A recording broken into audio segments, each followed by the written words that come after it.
And now we'd like to welcome viewers across the country. Most of you have been watching the finish of the Banjo Bowl. So the Tiger Cat sweep, the Riders sweep, the Calgary Stampeders trying to do likewise here. We've had early fireworks. First possession touchdown by the Eskimos, answered by the Stampeders on a one-play. Touchdown pass by Bo Levi Mitchell. Let's bring you right up to speed. Well, first of all, in the very first series for Mike Riley, he goes deep down the sideline to Duke Williams, the leading receiver in the CFL, finishes that drive off. So 7-0 early for the Eskimos, and the very next throw for Bo Levi Mitchell, he gets Davaris Daniels in behind coverage, and we are all tied up at 7. Second and 10, Edmonton. No C.J. Gable today. Shaq Cooper releases from the backfield, but Riley taken down. James Potters gets home and has a sack. A couple of Calgary sacks on Labor Day, and an early one here that will force the Edmonton kick team onto the field. Excuse me, he is just next to Micah Johnson to his right, and there goes Potters up and around Matt O'Donnell. Second sack of the season. Been a long time coming. Hey, give me that shit. Hey. So O'Neill to punt. Terry Williams awaits around the Calgary 45. Pressure on, and O'Neill just got it away. And a bounce. Williams slipped, and it got by him back to the 37. And he slips again. And the ball comes loose. And the Eskimos, do they get it or not? It is Edmonton football. Wow. That was a disaster from the get-go for Terry Williams, and Natea Jay comes up with the ball. Well, when you watch this replay, you just got to kind of think of the Benny Hill theme song in your mind as you're watching the turn of events in this one play. Almost blocked on the punt attempt, slipped on the return, picked up the football, dropped the football, slipped and fell, ball comes out, Edmonton recovers. Adam Konar with the forced fumble here. And at the other end of the field, nearly a blocked punt by Calgary. Josh Woodman had a shot at it. Natea Jay gets it, and the Eskimos in business at the Calgary 29. That was an absolute adventure. Here's how it started. Almost blocked right here. Down the middle. Adam Berger. And then the fun began there. So first down, Riley takes the swing pass. He's got Duke Williams again. Touchdown!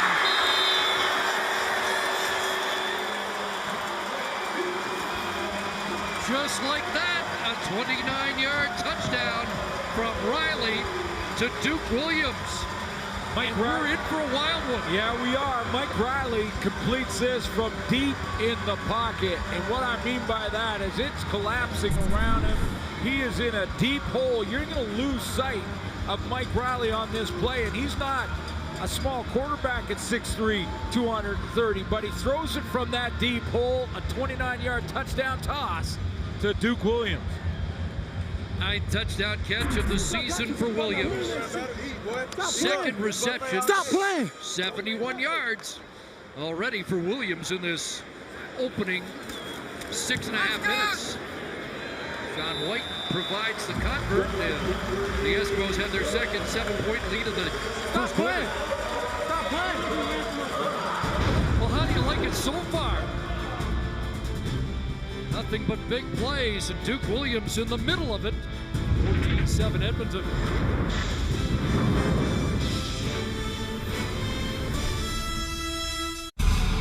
It felt like Robin Gould of St. Albert, Alberta. You could win groceries for a year if the kickoffs return for a touchdown in this game. Thanks to Safeway Sobeys' $1 million touchdown to win promotion. If it happens a second time, you can also win $1 million.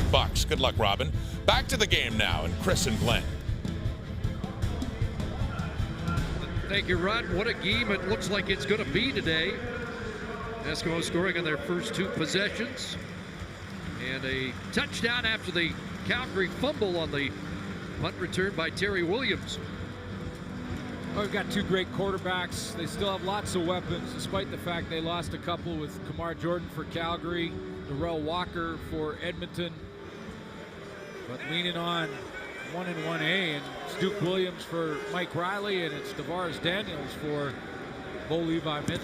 Mike Riley now with a touchdown pass in 14 consecutive games. Here's Williams trying to make amends.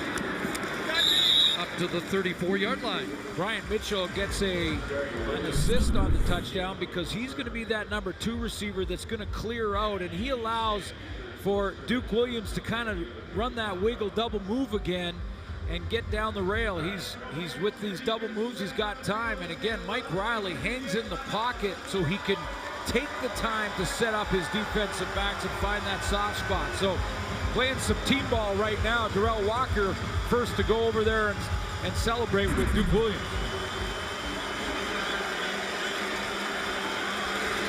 Calgary's run 3 plays. They were 2 and out in their first possession. Second possession, a 77-yard touchdown pass. Look out! Look out! Intercepted! Run, Forrest, run! It's Forrest Hightower with the pick, his 3rd in 4 games. You could just see it happening. Bo Levi Mitchell just a split second behind on the throw, and Forrest Hightower is there to take it the other way. Quick out here on the outside, and when you see the outrun, you watch Forrest Hightower, he sees it, he plants on it, breaks downhill, and undercuts Lamar Durant. So a couple early takeaways for Edmonton halfway through this first quarter. Hightower with 3 interceptions in 5 games this season after starting the year on the injury list.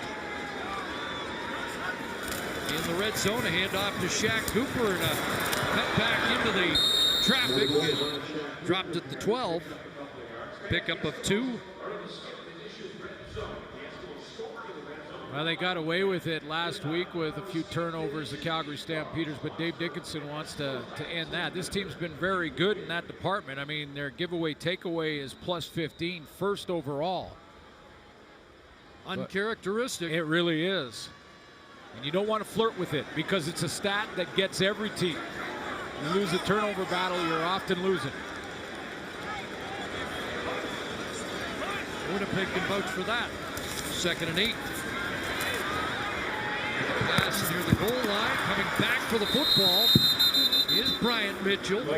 Forward progress will be 2, and it's a 1st down.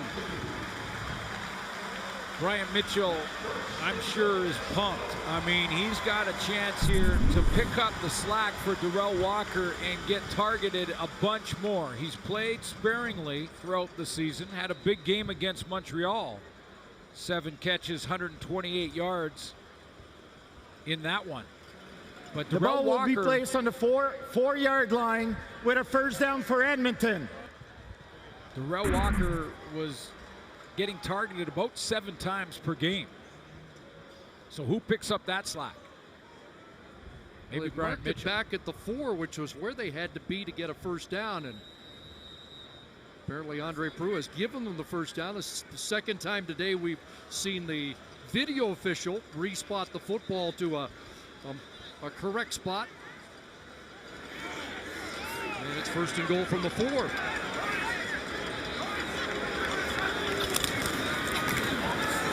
action, and the pass is an easy touchdown for Vidal Hazelton. First touchdown of the year for Hazelton. When you get inside the 5-yard line, this is the type of offense you're going to see.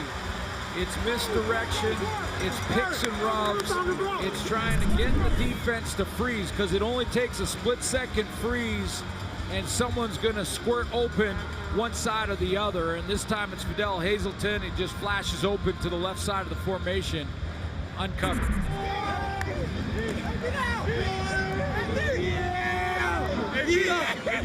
Darrell Walker's getting selfies with every touchdown caught. His teammates on the sideline. biggest first quarter of the season for the Eskimos, who scored 17 first quarter points in the season opener against Winnipeg. Injured Calgary Stampeder down here. I didn't see the number. Yeah. Mom, Pops, sis, man. And 6 times this year, the Stamps have surrendered 20 points or fewer, and already that in the opening 9 minutes of this game. And it's the veteran Brandon Smith, the senior statesman of that Calgary defense. Yeah, playing in his 7th Labor Day rematch. So not a whole lot's gone right for Dave Dickinson's crew so far.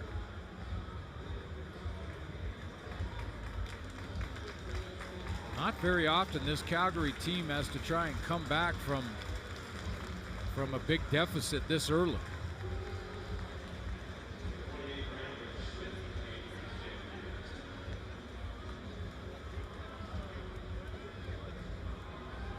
And the Labor Day game took its toll physically on both teams. We've mentioned Darrell Walker, C.J. Gable, Ucambre Williams out.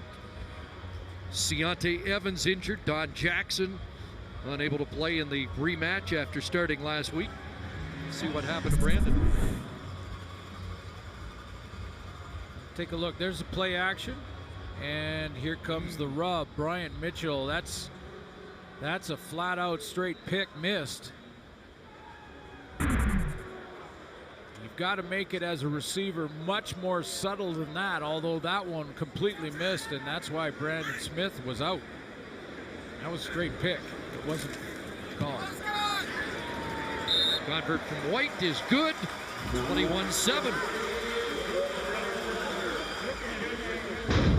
Still over 5.5 minutes left. We'll pass to Hazelton. To pay dirt for the Eskimos.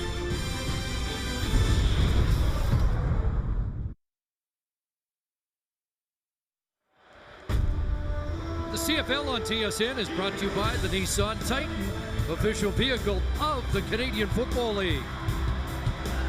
Overcast day in Edmonton. Was raining when we arrived this morning, but not bad all in all. And the Eskimo fans who have showed up in large numbers enjoying this first quarter. Let's head to the sidelines. Here's Jermaine Franklin. Thanks, EC. Well, the Eskimos truly believe they let a win slip through their fingers on Labor Day, and they were not shy about sharing those feelings during the week.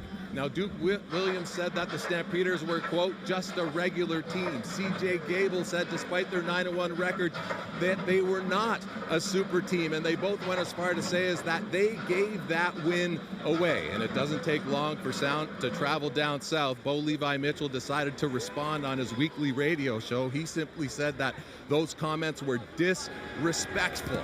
But when I spoke to Williams and C.J. Gable, they did not back down from those comments. Alex Singleton said if they're in the business of giving games away, they have no problems taking it. But I think it's safe to say after this Eskimo start, nothing will be given tonight. Just another year in the Battle of Alberta. And we wouldn't have it any other way, would we? No, absolutely not. That stuff's fun, and it gets the fans going. Maybe sells a couple more tickets too. Gets the players going sometimes, and that's okay. And it doesn't have anything to do with winning and losing. What you got to do to win and lose is what you do on the field. And Mitchell's done that consistently against Edmonton, 10-3. Inside handoff, not going anywhere. Romar Morris dropped, and there's Kwaku Boateng.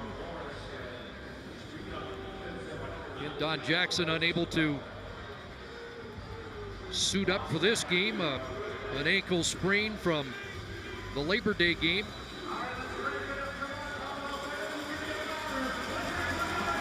And 2nd and 11.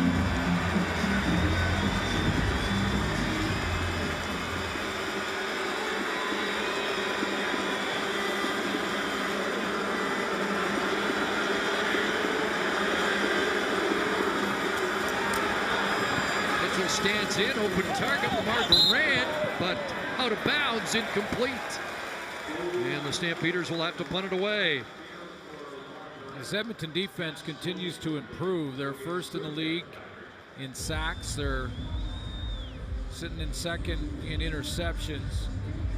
But they've struggled a little against the run, and I bring that up because Don Jackson's not in the lineup for Calgary, and Don was one of the guys that was part of the trash talk and was into it in the Labor Day game. They're going with Romar Morris. Romar Morris has played a little bit, but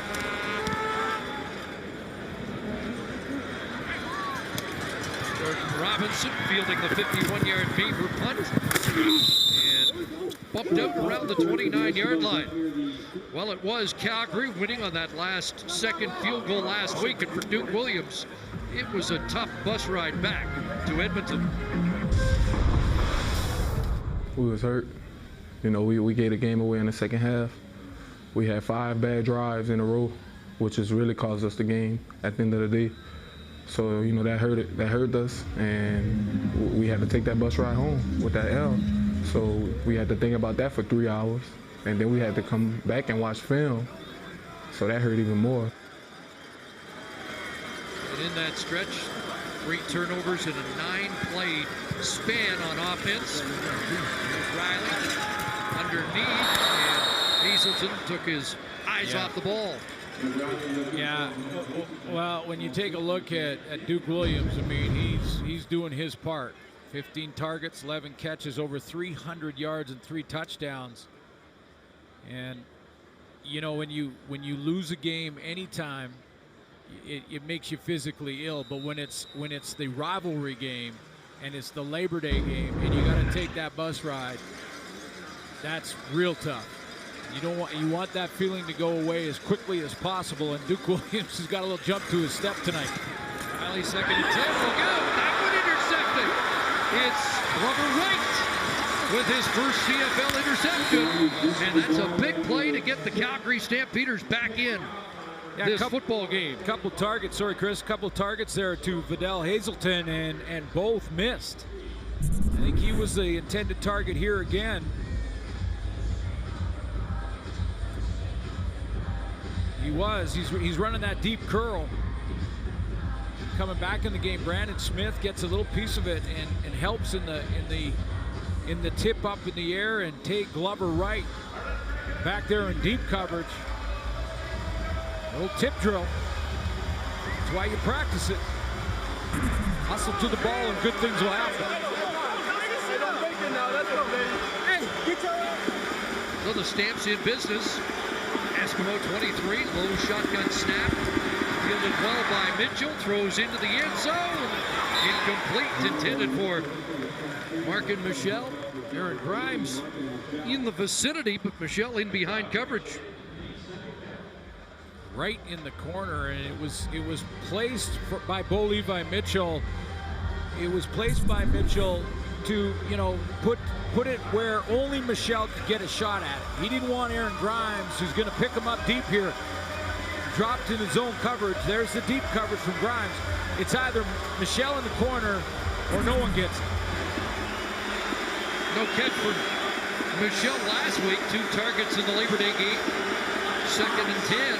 Here comes the Heat, led by J.C. Sheriff. They swing it out to Reggie Beggleton. Into the lineup in place of Kamar Jordan.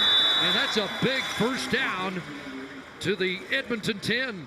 Kamar Jordan led the CFL in big plays over 30 yards. 2nd in the CFL to Duke Williams in yards. That's what they're missing. So, you know, just like Brian Mitchell for Edmonton, Reggie Beggleton targeted more. He's got to be excited about that opportunity. First and goal. Holmes steps up, throws incomplete. Looking for Daniels, and a flag is tossed. And Nick Taylor will dispute the call. Not hard to see who the guilty party is, though, is it?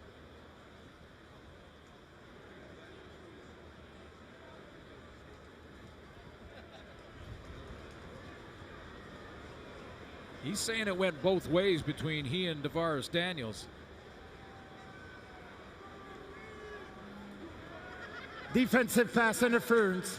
Edmonton, number 34, automatic first down at the 1-yard line. Well, it is 32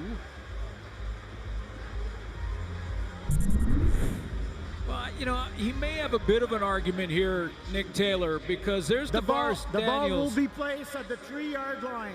3-yard line. And if you can't jam as a defensive back past 5 yards, then you can't allow a receiver to try and run you over past 5 yards either. And I think that's what Nick Taylor is trying to argue there, is that, hey, listen, I was just holding my ground. He can't run over me. He's got to avoid me. Nevertheless, is that enough for Jason Moss to use his one challenge? No, I wouldn't down there, no. Just like the pick on the other one, the Edmonton touchdown, right. Dave Dickinson shouldn't have used his challenge there too. I agree with him not doing it. First and goal at the 3. Morris left side. Touchdown. Romar Morris gets in. And the Stamps take advantage of their takeaway to get back in the game. Yeah, you got to bet that the 9-1 Calgary Stampeders, when they're down 21-7, are basically saying, don't panic, don't worry, lots of time to play. Just stick with the game plan. Keep playing the way we've played all season long. Keep your cool on the sideline. That's why Dave Dickinson has the winning percentage he has, and Bo Levi has the winning percentage that he has. Best in the game. So the Eskimos have 14 points off turnovers. And now the Stampeders have 7 points off turnovers. And it's a 7-point Edmonton lead and a 35-point first quarter. Hey, Mama, I love you, baby.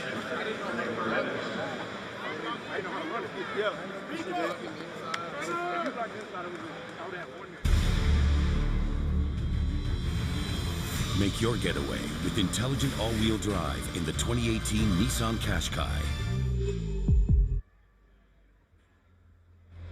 4 plays after the right interception. 23 yards later, it's Omar Morris into the end zone.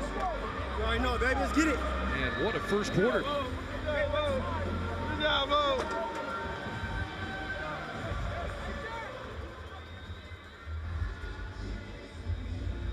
Big boys up front blocking down and opening it up here, right? Boateng is the guy at defensive end for the Edmonton Eskimos that could cause a problem. Stop it there. You see that block right there is the key block for Morris to get the corner. Derek Dennis turning that play, or that defensive end in Boateng, inside. A little help from the fullback, and away goes Morris to the cone. Robinson on the return. And he'll be met just across the 20-yard line. And not going any further.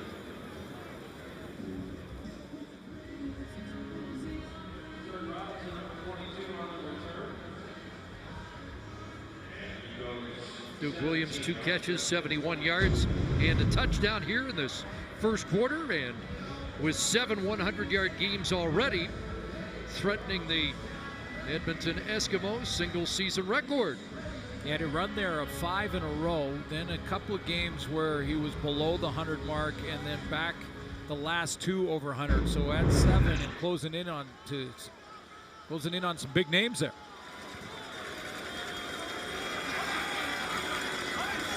If you have 2 receivers less alike than Brian Kelly and Duke Williams, size-wise, demeanor, Brian Kelly would never have been involved in any of the chirping, but the results on the field right now are quite similar, although Brian Kelly did it for a long and distinguished career. Well, and I had to try and cover at times Brian Kelly, and believe me, he was so deceptive. I was going to say, not to lay it all on you, but how did he always get so wide open? Well, I'll give you a quick example at some point. 2nd and 7. Lots of time. Guns it over the middle and has a completion. There's Kenny Stafford with the catch. Briefly a Calgary Stampeder back in 2013. 20-yard connection on the final play of a wild opening quarter. Mike Riley with 141 yards passing and a 21-14 Edmonton lead after 15 minutes.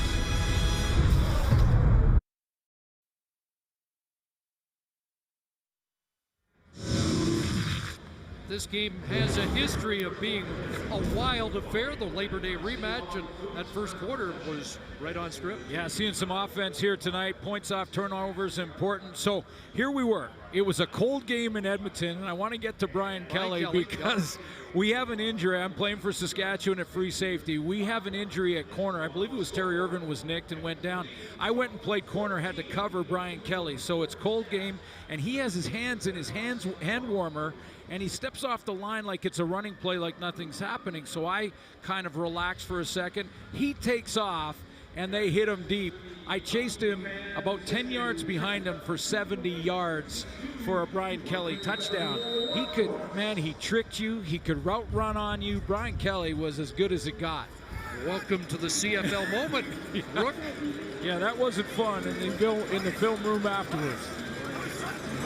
First down Edmonton as we start the second quarter. A little shovel inside, incomplete. Cooper unable to hang on, but it is a pass. But good to see some offense here. I mean, Duke Williams off to a good start for Edmonton. Tavares Daniels, nice big catch, touchdown catch. Well, Levi Mitchell's got the one blemish, the interception, but got it to a one-possession game again. And when you're on the road, especially in this rematch for Calgary, keep it close, get into the fourth. That's the goal.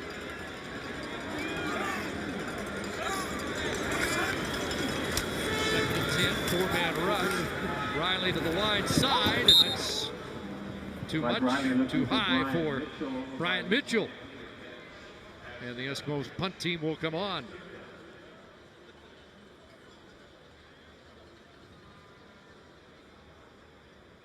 But yeah, you're right. Different types of receivers. You got a big strider in Duke Williams, much smaller route runner in the great Brian Kelly.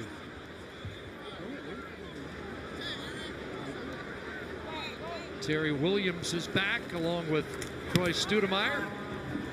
This will be Studemeyer under it at the 23 and taken down at the 29. A flag comes down at the end of the play.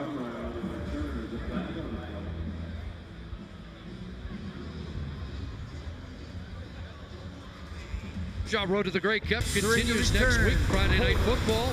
Special live mic broadcast. Get inside the huddle with the Lions and Alouettes. And catch the action 7 Eastern, 4 Pacific across the TSN network and in 4K. Good to hear that Travis Lulay okay after that hellacious hit last night. And looking forward to seeing Antonio Pittman once again. Been quite a story in the last few weeks. Boy, Travis, very first series in that game, got poked in the eye badly, had to miss some snaps for that, then took that shot. Good to see that he was okay after the game, and hopefully he'll be fine for that game against Montreal. A good look at Spencer Wilson, who played in his 100th CFL game last week. Celebrated on the field with family and friends afterwards. A little center screen here to Tavares Daniels, and Nick Taylor will get a clutch on him and guide him out of bounds. Hey, your guy Spencer Wilson just made a great block, CC, and it's a block that's necessary on this type of play. Look at the big center right there. He's gonna just make sure he not only blocks the man in front of him, grabs him, and then turns it inside so he can lead the way for Tavares Daniels and just cause some open area underneath that crossing route. And now Romar Morris in behind Wilson. Out beyond the 30-yard line. So bombs away, just get things started, and then things settle down and they get back to the run game. But you're right about the versatility of Spencer Wilson. Really is something. Last year, a start at every position across the line. Disappointed when he was deemed to be the sixth man this year. But sometimes you're a victim of your own success. He's a valuable guy in any of those spots. Take the drop and over the middle. That ball popped loose. Is that a fumble? The Eskimos are on it. Kwaku Boateng. Daniels remains down. And this turnover will be reviewed, as all of them are. Did he have possession long enough? Let's take a look, because he's on that slant route over the middle. Does he have possession, or is it incomplete? The Calgary bench was waving incomplete. Aaron Grimes able to knock it loose. But of course the Edmonton bench, the opposite. So it's not necessarily a football move. That's a change in the National Football League that they've instituted, but that wording or verbiage is not in the rule book for the Canadian Football League. It's just a amount of time, and does he have possession of the ball? It doesn't have to be under his arm. It could be in both hands. Yeah, it's going to be an interesting call. It looked like he made a couple of strides, but hadn't secured the football, and Grimes knocked it out, and they're calling it a fumble and Eskimo ball.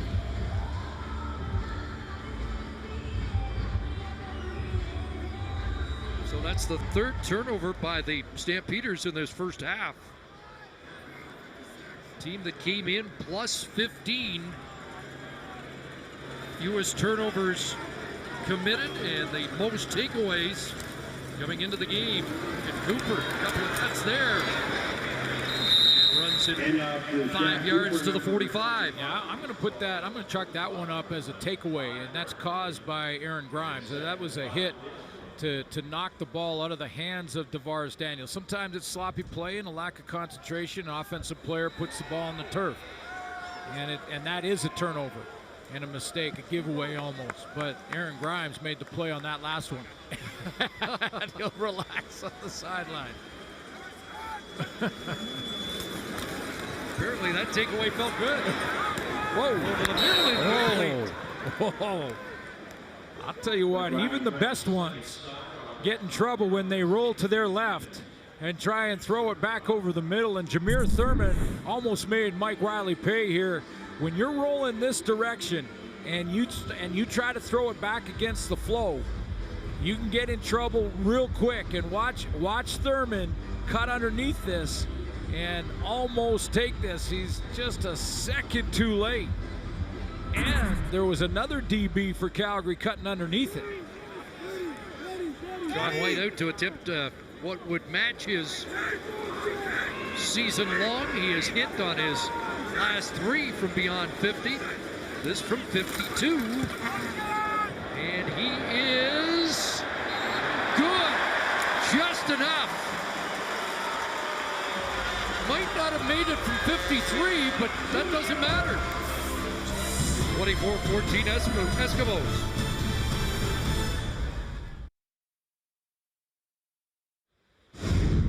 Oh, Canada, we stand on guard for thee.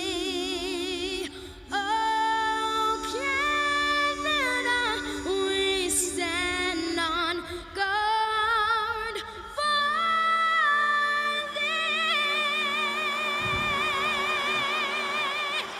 Family Day here at Commonwealth Stadium. The Melizwe brothers really lit it up for the anthem, which we could have played the whole thing for you because 9-year-old Zach is something, and his brothers Seth and Mark, pretty impressive too. And lots of kids here at Commonwealth for the Labor Day rematch. Family Day here in Edmonton. Huge crowd on hand, tons of kids. And Zachary, who sang the anthem and nailed it. Knocked it out of the park, who's been on the Ellen Show apparently. Yeah, they've been on the Ellen Show. They're from Sherwood Park. Knocked it out of the park at 9 years old. Young Zachary, nice job. First down Calgary, they swing it to Lamar Durant, and he is taken down quickly. On the scene, Adam Konar and Nick Taylor. And Taylor with 10 tackles on Monday at McMahon. Loss on the play of about 3, so 2nd and 13 upcoming. Improvements against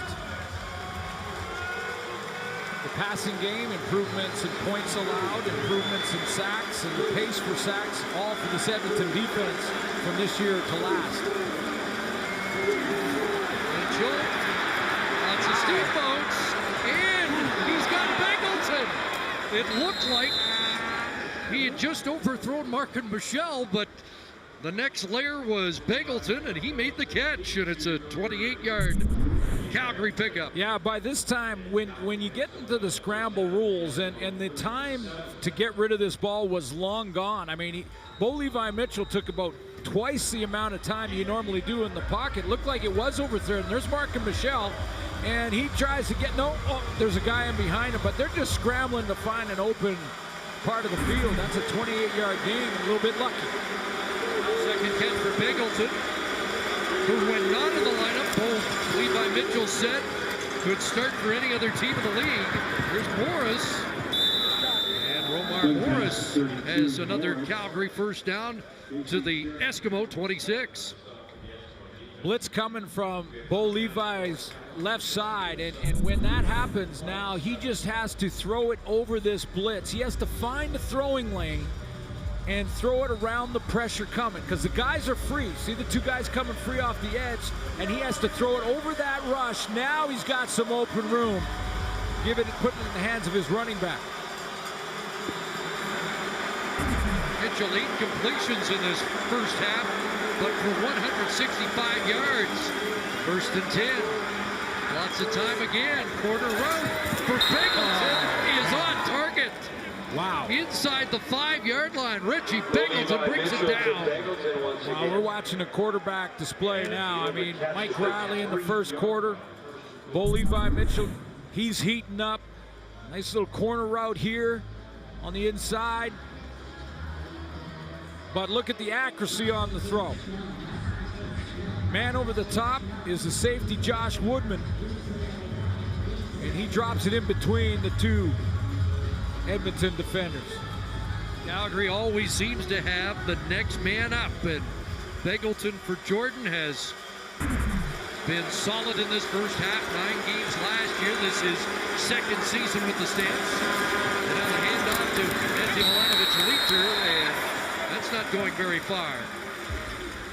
I think Bo Levi Mitchell thought about pulling that one, and then he looked up and saw a defender facing him and thought, well, go to second down, regroup.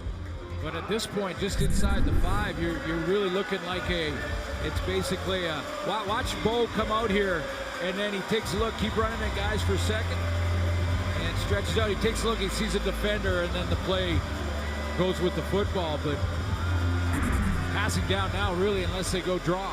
A loss of a yard. Hope you're enjoying this CFL Super Saturday, the triple header. Here's Williams, and he won't get it. They stayed on the ground, and it'll be 3rd and 2. A little surprised at that. And again, I go back and with Don Jackson out, that's their starting tailback. A little surprised at the call from Dave Dickinson on second down and go for the run play to Williams. If you're surprised at that, are you surprised the offense staying out here? 3rd down at the 3.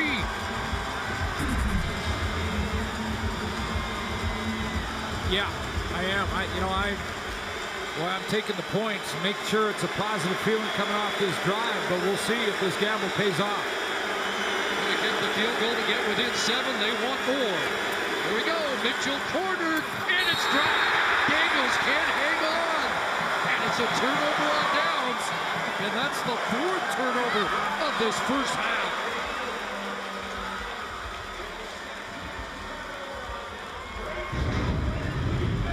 Well, it looked like it was the right decision.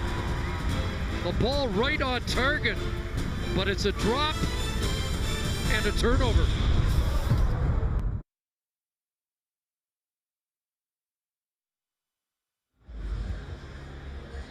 Tavares Daniels replaying that drop that takes points off the board for the Stampeders. Well, they have the play here. I mean, they have the play, and it's set up.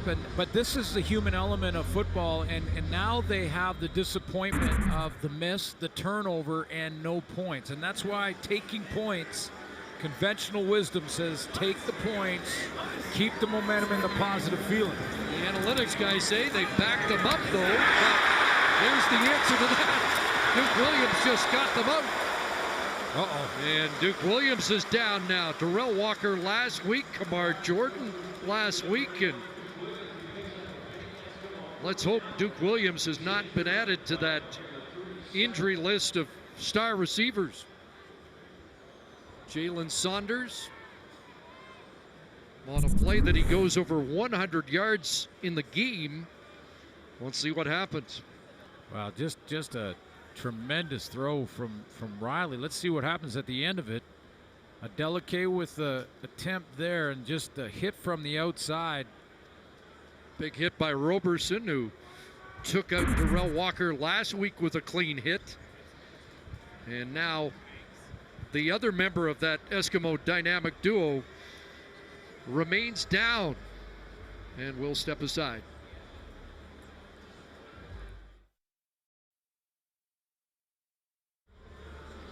Well, good to see Duke Williams up, and well, we first suspected it might be a knee injury. He is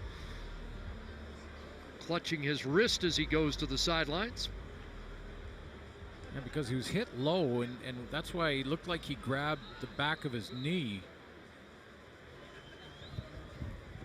But he was hit right on the thigh pad, and then coming off the field looked like he was favoring the wrist. We'll try and get a report from the sideline.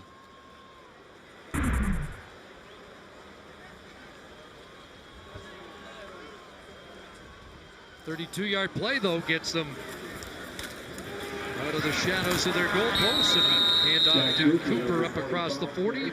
Tackle made by Alex Singleton. And Cooper and Adeleke have words.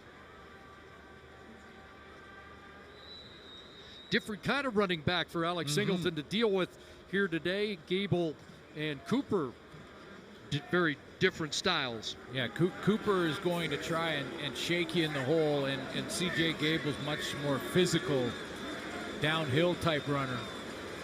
My question is, can Cooper pass protect as well as Gable? And he can. Hazelton on the slant with a first down catch in front of Emmanuel Davis. Yeah, you're right about that. Not many can. C.J. Gable, one of the best in the business, if not the best, at pass protection for his quarterback, which is so important, because that extra guy, the running back, who has to pass protect and pick up a blitzer or a stunting D lineman, you better be on your game there. That's where guys run free and can put your quarterback on the ground in a hurry. Calvin McCarty in the backfield, playing in his 10th Labor Day rematch, along with Cooper. McCarty will stand in to help out, and a deep pass, incomplete.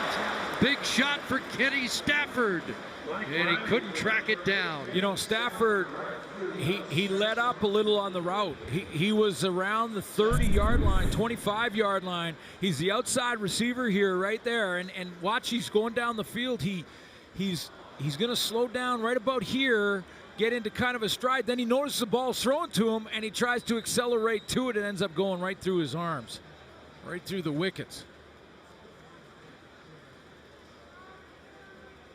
Like he never really tracked it right. Man, a missed opportunity. Been kind of a anything you can do, I can do better first half between Mitchell and Riley, but Micah Johnson will haul Riley down that time. Seventh sack of the year for the big man. He had one on Labor Day, and he gets Riley again. That is just so tough to keep blocking him every single play, and then watch how tenacious he is after he makes a move, takes on the double team. Edmonton is challenging the previous play for roughing the passer. They believe that there was face mask on a quarterback, so the play will be reviewed. Okay. Let's take another look at that. Well, let's look at that, because it was right in front of Jason Moss on the Edmonton bench. I didn't see a face mask grab, but is there? Yeah. That's the initial. Well, is that enough? It hit the side of the face mask. I don't see. Well, does he get it here? No. Not again. Was that first contact with the mask enough to impede Riley's progress?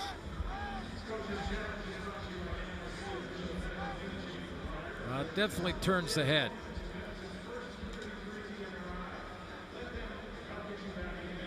Now, Having said that, I don't think he doesn't grab it and pull it, but it does turn Riley's head. I mean, and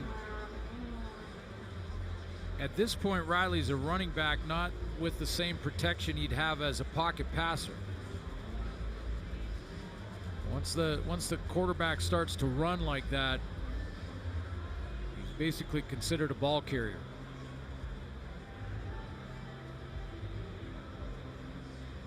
This would be an interesting call. I'm not sure.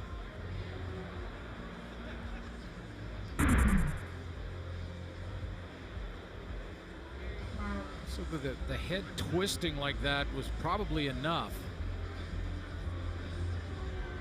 But an interesting call here because he didn't After grab review, there was roughing the passer for face mask. It's going to be a 15-yard penalty enforced from the previous line of scrimmage. 15-yard penalty, automatic first down.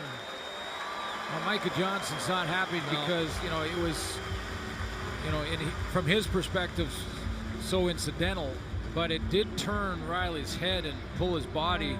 That was enough to draw the penalty and get Edmonton a first down.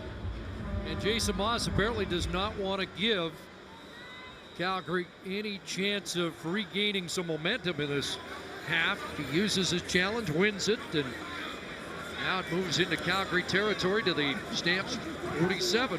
First down. Got some time, steps up, and throws complete. Stafford, another first down, bumped out by Glover Wright. But they're into scoring position here with 3:06, time for one more play before the 3-minute warning. The running ability of Mike Riley makes this play.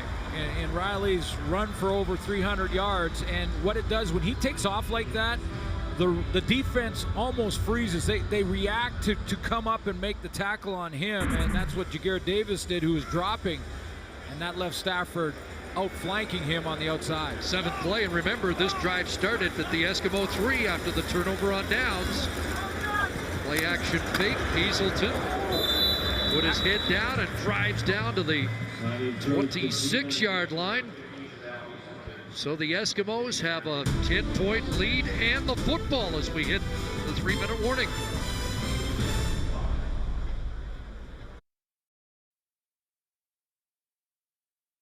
In the studio getting set for halftime. They've been the two best quarterbacks in the CFL. We'll look at more examples why, including the touchdown from Mike Riley to Duke Williams. And in Winnipeg, the Riders beat the Bombers again. Winnipeg still with issues at quarterback. Back to Chris and Glenn. Thank you, Rod. Another good day of CFL football.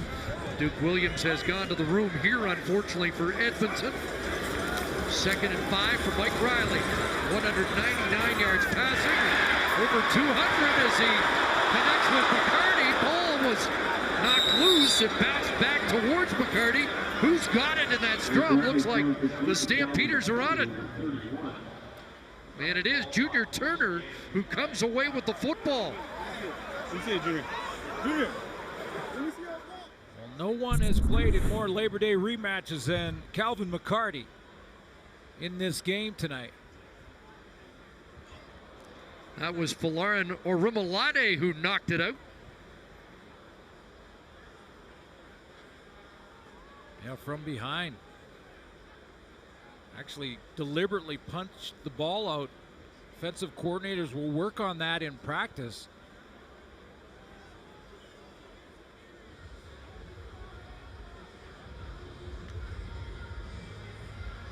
Perfectly executed. And are they giving the Eskimos the football back? We saw the ruling on the field is the ball was on the ground. Edmonton player recovered the football. A bunch of players went on top of him, and the ball was stripped after that. Edmonton's football, first down. So once the Edmonton player got it, it didn't matter about the bunch of players afterward because he was down. Yeah, because once it's recovered, well, let's see if we can see if an Edmonton player did get it first. Looked like a mad scramble, and did McCarty have it there? Are they ruling McCarty had it, and it's under McCarty? Boy, but does he have control? I don't know how Dave Dickinson would like a further explanation.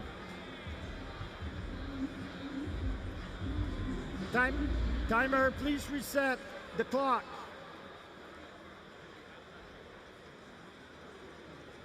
Well, the officials around that pile, someone had to have seen full possession. From the angle we showed, you couldn't see whether or not an Eskimo had possession down, but there had to be some official that saw it clearly recovered by one of the Edmonton Eskimos down there, who was then down, and it was stripped out of his hands after, according to Andre Proulx.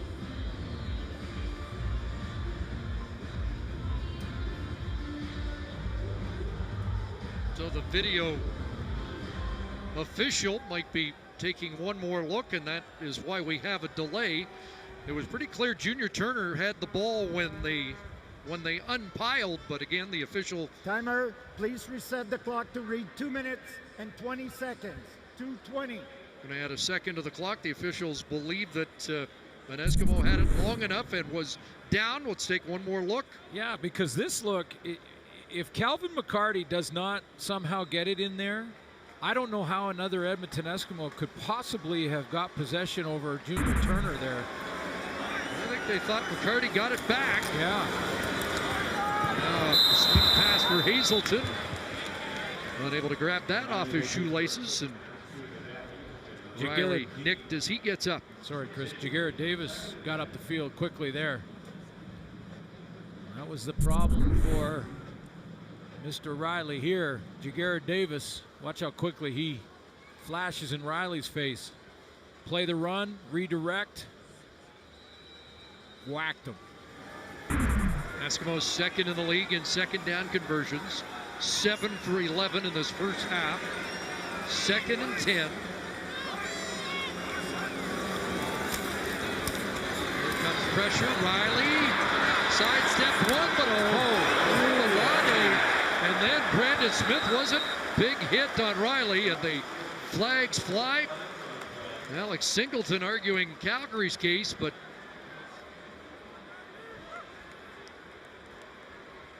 a lot of criticism for not protecting the quarterback last night. Roughing the passer, Calgary number 28. Half the distance to the goal, automatic first down. You know, this is going to be called today. And Brandon Smith, obviously not that type of player, and I think he's going to argue that Riley was being pulled down at the time, and it changed the angle of the hit. But this is a hit that's going to get called today. And I don't like to use the term helmet to helmet, because helmet to helmet happens on every play. Brandon Smith just needed to be a little higher and hit with his face mask first. 11th play of the drive on a roll. McCarty to the end zone. Touchdown. In his 187th game, Calvin McCarty has his first touchdown of 2018. Well, he had the scare on the fumble on the drive, but remember where this drive started, and remember the decision that Dave Dickinson made to not go for the field goal. Now, Dave Dickinson's won 37 games, only lost 7. So I say that with all due respect, but this is a 11-play, 107-yard drive for the Edmonton Eskimos. Now, is he in? All scoring plays have to be reviewed. He rolls in. Was McCarty down before breaking the plane? And we will await that verdict. But again, that drive beginning at the Edmonton 3-yard line. Just get the feeling from the body language from Dave Dickinson that he's going through his mind on the fumble. I'm still thinking, how did we walk away from the pile with the ball? After review by the command center, the ball carrier was down with contact at the 1-yard line. The ball will be placed at the 1-yard line. It's going to be second down. I think this is the right call too, because McCarty goes down, his knee touches, and his back goes across the line, but the ball doesn't. The ball is what's got to cross the goal line. I still throw it on the highlights, eh? Yeah.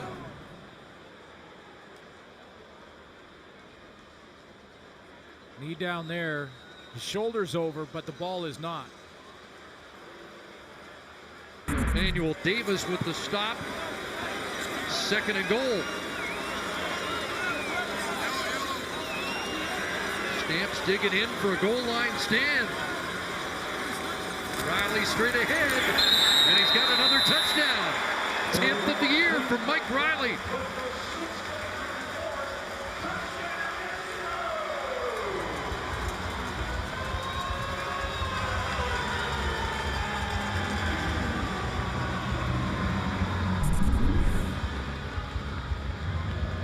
Well, the good news for Edmonton fans, they finish a long, long drive. Now 12 plays, 107 yards, over 4 minutes. Clearly Mike Riley crosses the goal line here from deep in their own territory. The bad news for Edmonton fans is they may have lost Duke Williams in the process. We'll see and get a further report on him after halftime. Convert good, 31-14 Edmonton, 29 points on turnovers. Calgary's only allowed more than 30 twice this year. This the 2nd time, and it's not even half time. They gave up 40 against Saskatchewan, and Dave Dickinson asking for a further clarification on the fumble that looked like it had been recovered by the Stampeders. Yeah, no question he's asking that. Like what?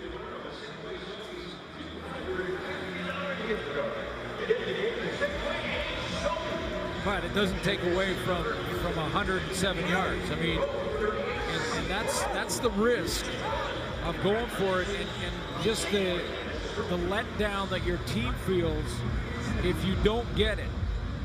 And when that ball was dropped by DeVaris Daniels, a good throw from Bo Levi Mitchell, but dropped, Edmonton goes 107 yards. Riley with 2 touchdown passes, 2 touchdowns rushing. I think this is an important 95 seconds here because we know what Bo Levi Mitchell can do. Calgary, you get the sense, needs a response before this half is done. Yeah, even a field goal would help, just kind of slow it a little bit, get a little of that mojo back. Remember that drive by Riley, also the challenge from Jason Ross. Make the reverse, and Stoudemire corralled at the 25-yard line, so it didn't fool the kick cover team. So Mitchell with 86 seconds remaining in this first half will try and cut into what is a 21-point Edmonton lead. Well, good to see him back and no ill effects from that knee injury. Who's the guy in the middle? Who's that? Who's that guy there? It's good to have the summer off, huh? Full summer off. Although I don't want to say too much because you never know when you need a lawyer. May need one after that.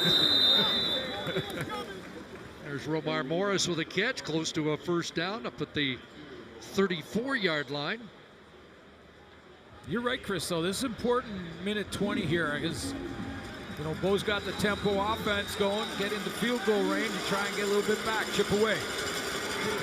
Inside handoff, that's a first down as he gets up to the 40. It's not like this offense hasn't been moving. No. Bo Levi Mitchell close to 200 yards passing in this first half. And it was the right call and the right play, just a mistake by DeVaris Daniels, which you say twice a year. If it went the other way, it might be 24-17. And that pass incomplete. Out of bounds was Markin Michel. He was not in full control as he stepped into enemy territory at the Edmonton bench. It's the great sort of mental part of the game too, Chris, when DeVaris Daniels, I've been watching him run his routes. He's running them so hard right now from that slot back position on the short side because he wants to get a touch again to get rid of the memory and just get back in the flow and back in the groove. 3 for 104 and a touchdown as it's over the middle and caught. Reggie Begelton's had a big first half. Woodman shaken up at the end of the play. But Begelton has his 4th catch, and he's got 95 yards. Double clutched it there. Woodman's heading to the bench. And he may want to just kneel down and give Mike Benavides time to slow this momentum and make sure he's got the right substitution. He took the worst of that one. Looked like it was a shoulder. Jordan Hoover's gone in at safety. And Mitchell lost the handle on that. Throws incomplete. Be 2nd and 10. And there's the Waterloo product in place of Woodman.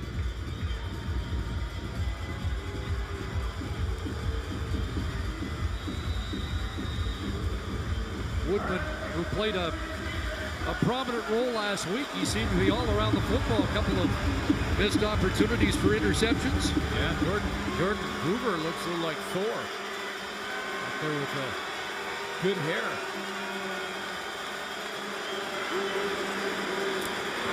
Second and 10, some time. Michelle behind coverage. Got it!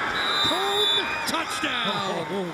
Well, they have answered with 40 seconds remaining in the half. A 41-yard touchdown from Bo Levi Mitchell to Mark Michelle. Well, we've seen some route running and some quarterback play here tonight. This is a double move by Mark Michelle. I saw it from the get-go, like off the snap of the ball, a double move on Mercy Maston. And he got in behind him. Bo found him, put it right between the 8 and the 0. And did he cross the plane? Foot inbounds, yes. First catch of the game. I was just going to say after the bobble out of bounds that without Kamar Jordan, they probably need some production from Mark Michelle, who didn't have a catch on Labor Day. His first catch, a big one here.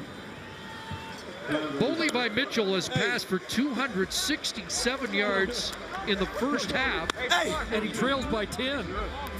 Next man up in Calgary is unbelievable. Watch this move in route running by Mark Michelle. Little stutter step there, freezes Mercy Maston. He's got him by 3-4 yards in behind. Right now, Jock Climbing's back in the studio with Milt going, yeah, that's how it is done. And Davis Sanchez and gotta let that one go. Gotta move on, let that one go. Great two quarterbacks have given a lot of DBs nightmares. 6 plays, 84 yards in what we suggested might be an important drive for the Calgary Stampeders. Wow, yeah. I mean, I'm thinking field goal, and Bo Levi Mitchell had other thoughts. He's saying, let's take it to the house. We got time. Nice gesture there by Michelle. Shutout for his fallen teammate, Kamar Jordan. We want to wish Jordan well. Yeah, absolutely. What a terrible break for him. A severe knee injury on a season where he was on his way to being one of the best in the CFL. He'll be back. Yes, he will. Attack 3 of the top 6 receivers in the league going down with injuries. Jalen Saunders has been outstanding. Jordan, Darrell Walker all going down in rapid fire, and of course Manny Arsenault as well. So Davis, you saw the guys again coming up at halftime. Davis, we need some DB play in the second half here. These quarterbacks are tearing it up right now. 219 yards, 2 touchdowns for Mike Riley. Calgary and that offense turned it over a couple times, but they're also throwing touchdowns of their own. Quarterbacks have combined for close to 500 yards first half, and they're still throwing. Catch made underneath by Bryant Mitchell for 5. And get back quickly to those injuries you just talked about, Chris. They, and I honestly, we hope the best for all those guys, and I believe they'll all be back, and they'll continue with their careers. But they all got their opportunity probably because somebody went down, got a chance in camp or wherever it was. Look at this, going deep again, and broken up by Roberson. There's some defensive back play. His grandfather was, well, all CFL here in Edmonton on the greatest Canadian Football League team, Larry Highbaugh, and now Trey Roberson patrolling the corner for the other guys. Nice job high pointing the ball when it's coming down, and Bryant Mitchell does a pretty nice job. He's up there too. They're battling for it. The receivers and quarterbacks have won the first half, and Roberson saying, well, I'm gonna make a play and maybe take some momentum in for the defenses.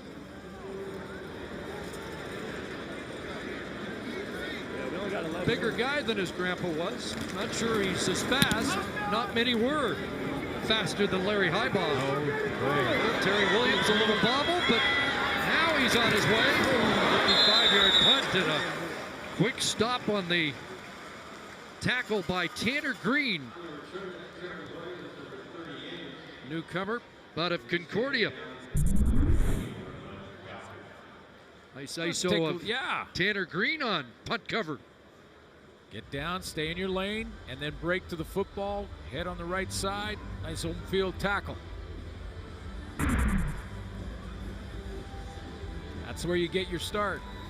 Covering those kicks, kick return blocking for guys, and you get your chance to play on the offense or defense. You step up and make plays, but you earn your stripes on the teams. 1 second remaining, and the Stamps aren't going to throw deep, so that's going to do it. Just 52 points in the first half. Mitchell 267 yards, Riley 224, Wild and Woolley. And we're just talking about the panel. Here's Rod. We'll take that as a compliment, CC. Thank you. The panel, Jock Climbey, Davis Sanchez, and Milt Stegall. And Chris talked about it, 52 points on the board in one half. On Monday, on Labor Day, they had 42 for the entire game. I mean, now, no surprise, the two most recent MOPs are a big part of what's going on right now. Yeah, and in the CFL, you have stars, you have superstars, and then you have Bo Levi Mitchell and Mike Riley. And they're in the stratosphere by themselves. The plays they can make, the room for error is not much. But these guys don't need much space to make great plays. You see that play to Duke Williams down the sideline, and Bo Levi Mitchell say, anything you can do, I can do it better.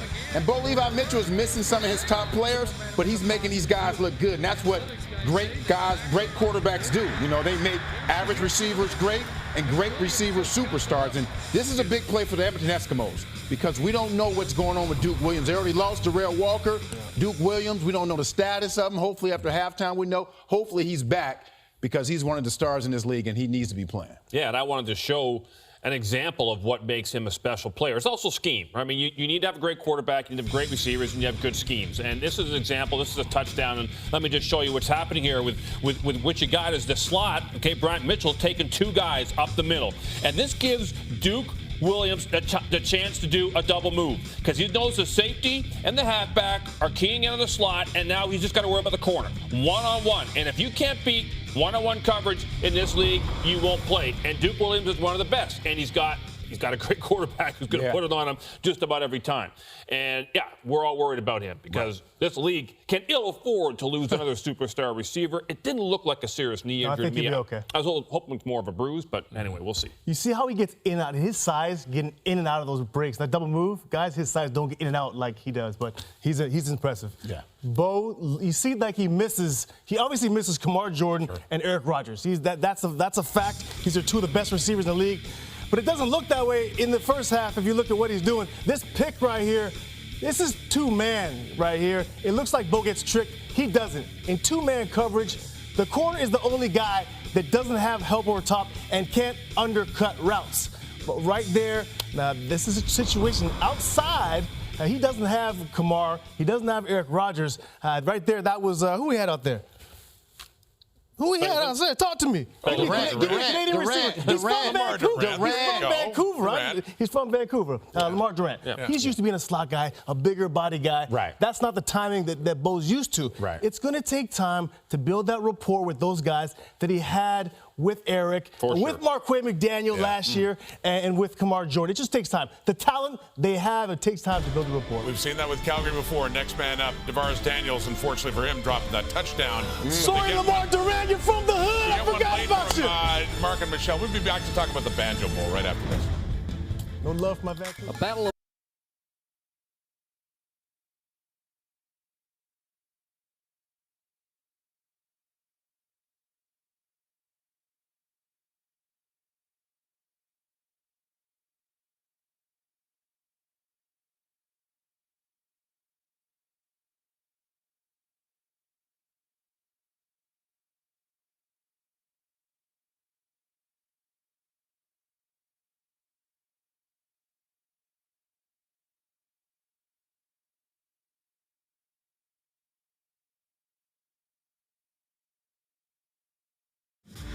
one of a triple-header Saturday. 9 hours of football. Yeah. 3 rematches.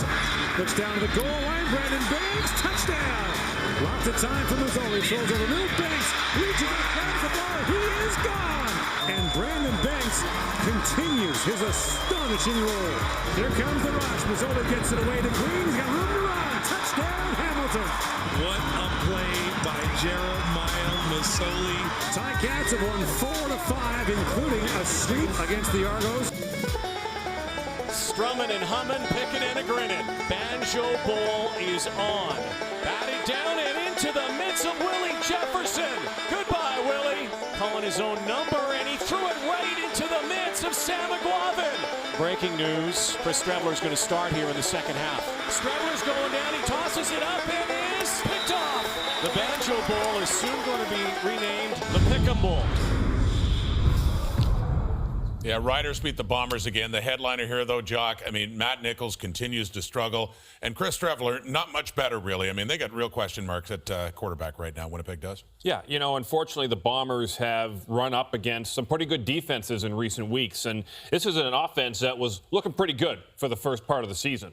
But, you know, when you look at these stats, you realize and you start to think maybe they got problems at quarterback. But look, Saskatchewan is arguably second or third best defense in the league. Calgary, they had to face the week before that. Top defense in the league. Week before that is Ottawa. They're right now second best defense in the league. What the Bombers need is a bad defense to play. That's all they need. Now you get it all figured out. Get their confidence up. They'll be fine, Bomber fans. That's all they need. You earned the right, and Mike O'Shea's been loyal. It's been a few weeks. Guys have been talking. He's earned the right by a long leash. You earned the right about your play. He's earned the right now by the bad play from Matt Nichols that he's got to share reps, and that's just the way it is. If it hurts your feelings, if you don't like it for your confidence, it's too bad. That's the way we got to play now. 2-quarterback system. Mike O'Shea has to do that. I don't have anything to say. You got it right. I don't have anything to say. Nothing at all? Nothing. Nothing. Okay. You gonna wear your Bomber jammies Smart today? move. Smart move, Back with some stats Going to after stay this. in the suitcase.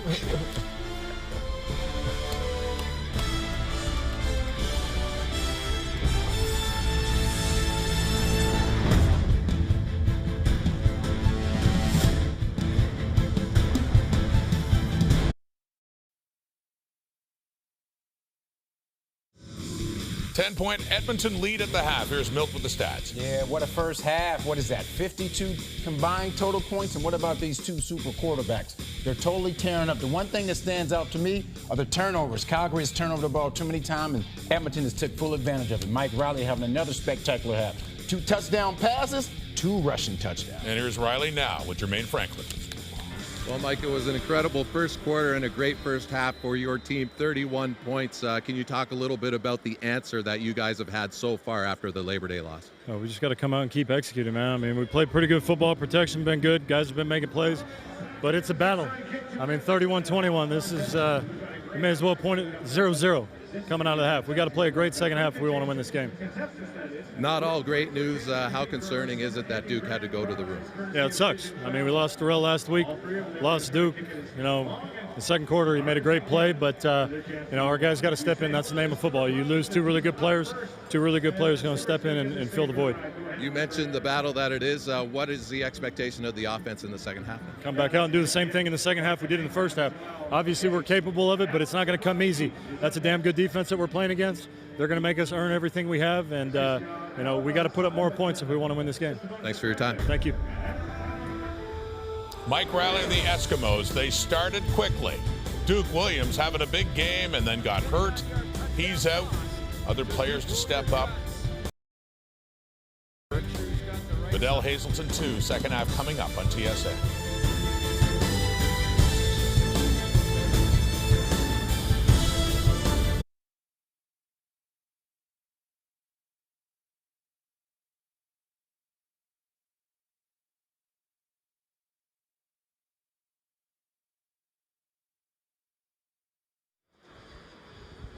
Welcome back to Edmonton on a crazy Labor Day rematch game. We get set for the third quarter, but first to the sidelines, Jermaine Franklin with Dave Dickinson. Dave, 3rd and goal on the 3. Can you take us through your decision to go for that?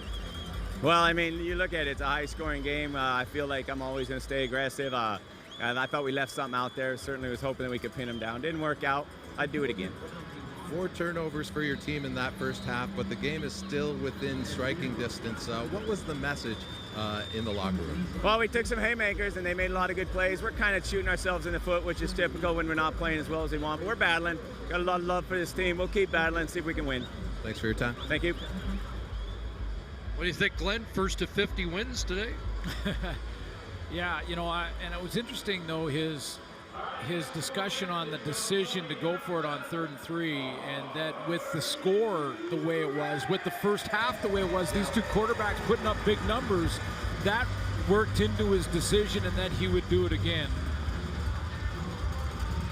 512 yards of offense combined in the first half. This is great news for the Eskimos. Duke Williams is back on the sidelines. Got some padding on the left shoulder, but looks like he is intending to return. Talked about all those injured star receivers. Eric Rogers another, but Rogers set to come back in the next week or two, and the Eskimos look forward to that. Edmonton coming onto the field. It doesn't look like Williams is going to join them yet. He's still testing it. He's got to make sure that he can reach to all the throws. Take a look again at what happened to him in the first half. Had a big first half, monster first half, over 100 yards. That hit from Roberson. Holding that shoulder, so he's got some tape underneath there, and he's trying to test out if the ball is low, high, and how he reacts to it. Eskimos start at the 33, a short pass complete, and Sam Shagir's got a catch. That's just his 3rd as an Edmonton Eskimo. Gets 11 and a first down. Interesting at halftime as well, Mike Riley saying that it's 0-0 as far as I'm concerned. When you're playing against a good team like this, it's 0-0 when you have a 10-point lead. That can evaporate quickly, so pedal to the metal for Edmonton. 7 different receiver deployed by Riley today. On that connection to Shagir, who's down. And now Nate Bahar, that'll be 8 different receivers as Bahar stretches out. Looks like he gets to the 49 and has 4.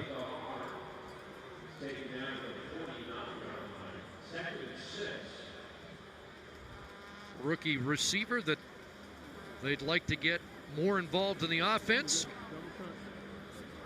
Well, he tested it out, and Duke Williams is back at wide out to the wide side of the field. Well, he's going to play in the slot now, looks like, too. There he goes.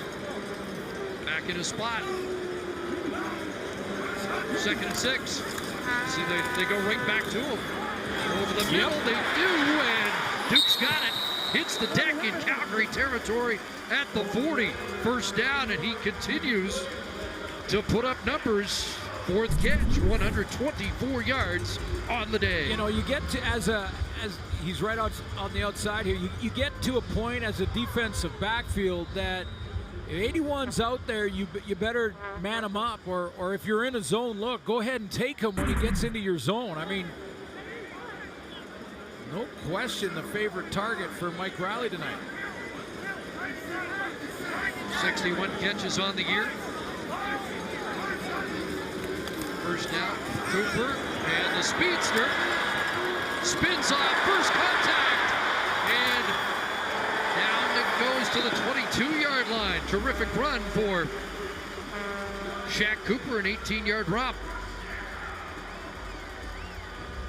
Little misdirection here. You got a lot of action coming this way, and then they come back around this way, and then Cooper out the opposite direction. Well, you know, the Eskimos focused right now on this opening drive of the second half. They have scored only 6 points in the second half of the last 3 games combined. And Ryan Mitchell a catch on first down. There's Roberson again, that physical corner. He really is. I mean, and I'm not just talking about the unlucky injuries, Darrell Walker, Duke Williams on that hit, but this guy steps up and he delivers. I mean, he's stepping into these hits at a very low angle, getting that leverage and driving into receivers. He doesn't just tackle you, he goes through you. Eskimos have called a timeout. Well, that was the case.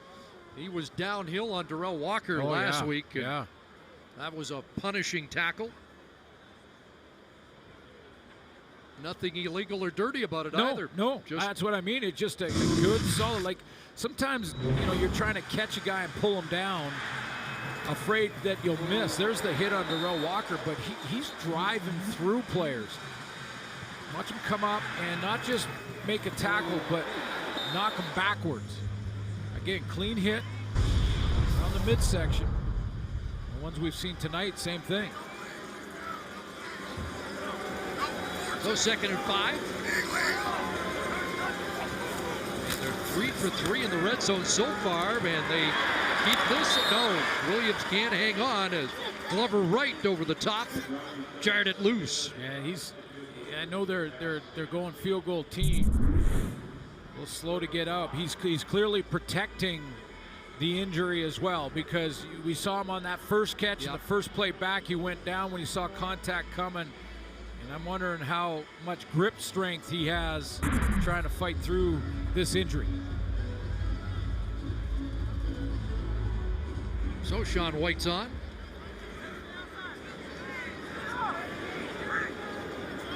Two for 3 on Labor Day. Hit the big one early in this game. And from 23 out, he is good. And it's 34-21 for the Eskimos. But Boley by Mitchell's had a hot hand, and we know he can lead Calgary back. He's done it in the past. 2 touchdown passes in the first half for Boley.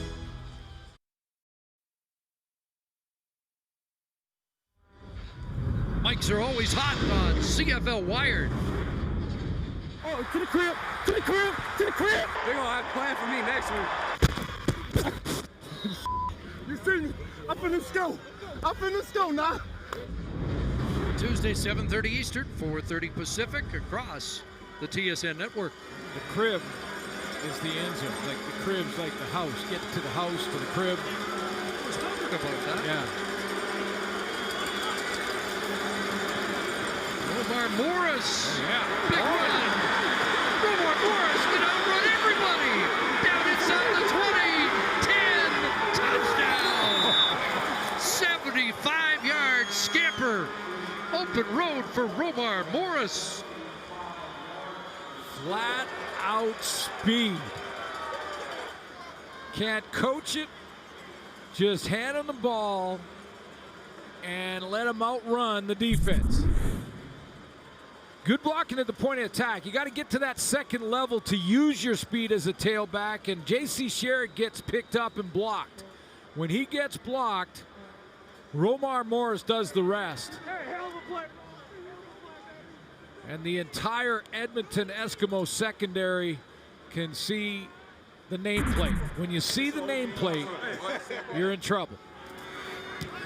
See ya. Wouldn't want to be ya. 14 yards rushing in the first half. He rips off 75 on his first touch of the second half. And the Stamps get closer.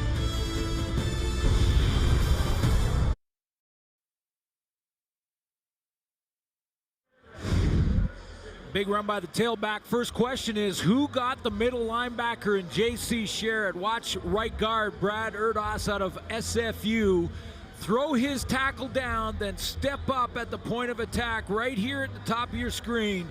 Make the key block on J.C. Sherritt. Romar Morris off that block, takes it from there and uses his great speed. Aaron Grimes ran a 10.800 coming out of high school, and he ran away from Aaron Grimes. Second longest rushing play in the league this year. Marcus Thigpen had an 80-yard touchdown run, and that's 2 one-play touchdown drives for Calgary in the game. A 77-yard touchdown pass in the first half. And the O-line savors that one. Oh, yeah. And we fucking eating, man. We gonna eat. you know when the tailback. He knows who's taking care of him. There's Big Brad. Great block on J.C. Sherritt.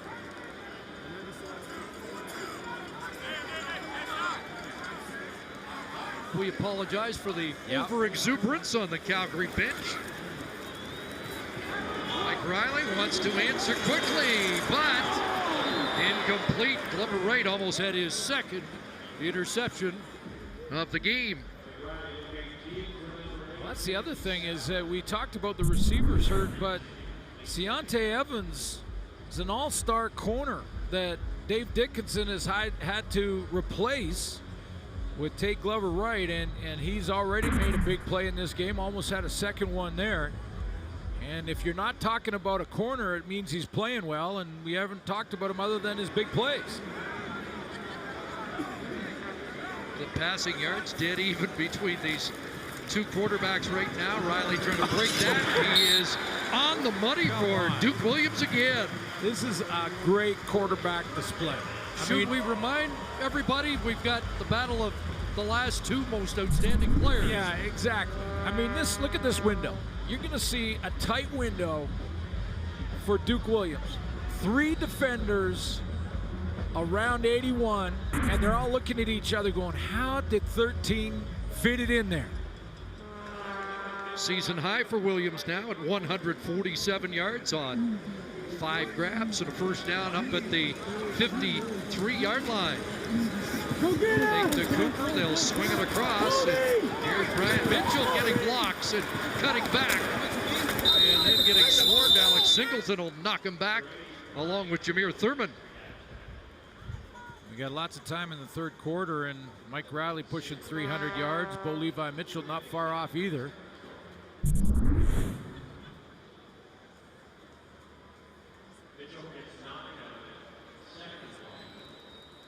Brian Mitchell came in as if he was going to block and then bounced outside and became that swing man in the bubble screen. Second and short, and Riley will sneak for a first down. Singleton over the top, but Riley moves the sticks.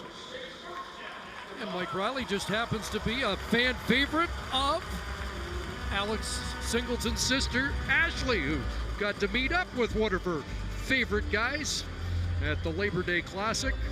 That's what the CFL's all about, huh? Yeah, absolutely. And Ashley doesn't miss any of the games. Obviously, her brother's her favorite player, but second favorite is the guy he's playing against right now, trying to figure out how to stop him.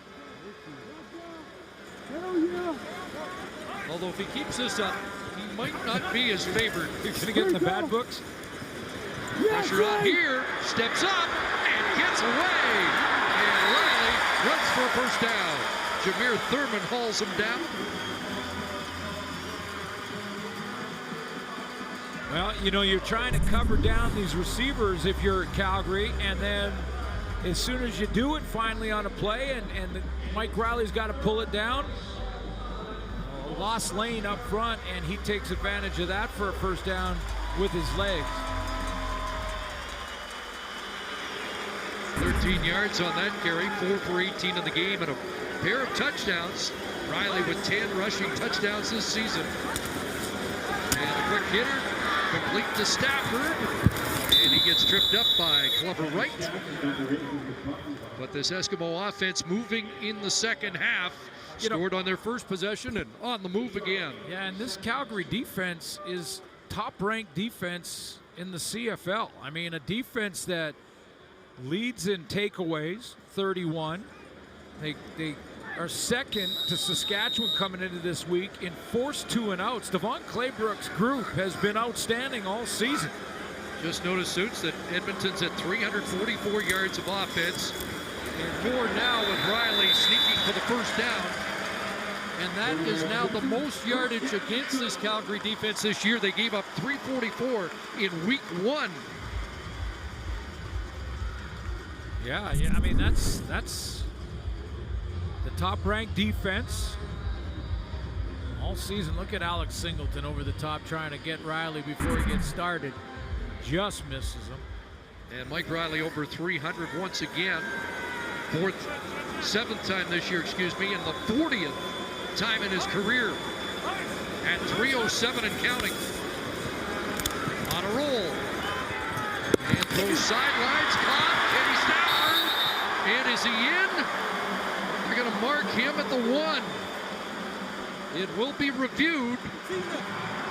But the Eskimos knocking at the door again. Nice offensive design here. First of all, let's just see if he does get down by contact. The knee does touch just before he goes in. Nice call by the official right on the spot. 19-yard gain, knee down, ball not across the plane. So officials got that right. Right along the goal line there.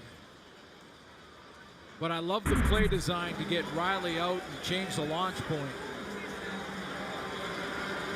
Guess who's taking this? Touchdown. 3rd of the game. 11th of the season. And on 2 possessions in the 3rd quarter, they scored back-to-back touchdowns and end the second half drought. And Dad likes it. Hey, Mike Riley said with Jermaine at halftime, he basically said, we're 0-0 and you've got to keep scoring against this Calgary football team. They're that good and they have that much respect for them, even though it's the Battle of Alberta. And they're going hard. They're going lots of physicality out here tonight. But Riley understands he's got to match it. And he's been doing that. Omar Morris with a big run for a touchdown. He comes back and scores on the very next series. Calgary one play, a 75-yard touchdown. The Eskimos answer. 8 plays, 80 yards, a touchdown, and Sean White with a convert. It's 41 on the board for the Eskimos. And back on top by 2 scores.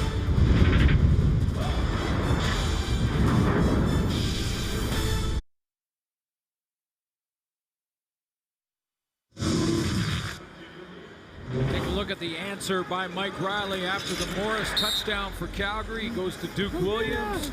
He's got great change up and balance in his offensive game plan and play calling in this series, because they moved the launch point around. They got him out on the edge, throwing from outside. He took off and run for a first down a couple of times and then finished it with the pat Mike Riley quarterback sneak. 4th time the Eskimos have been over 40 points in a game this season. They're high 44 against Montreal. It's the most points scored against Calgary this year. The Eskimos look like they've been offside on that kickoff. Corey Jones with the tackle, and there is a flag on the play. We'll sort that out when we come back.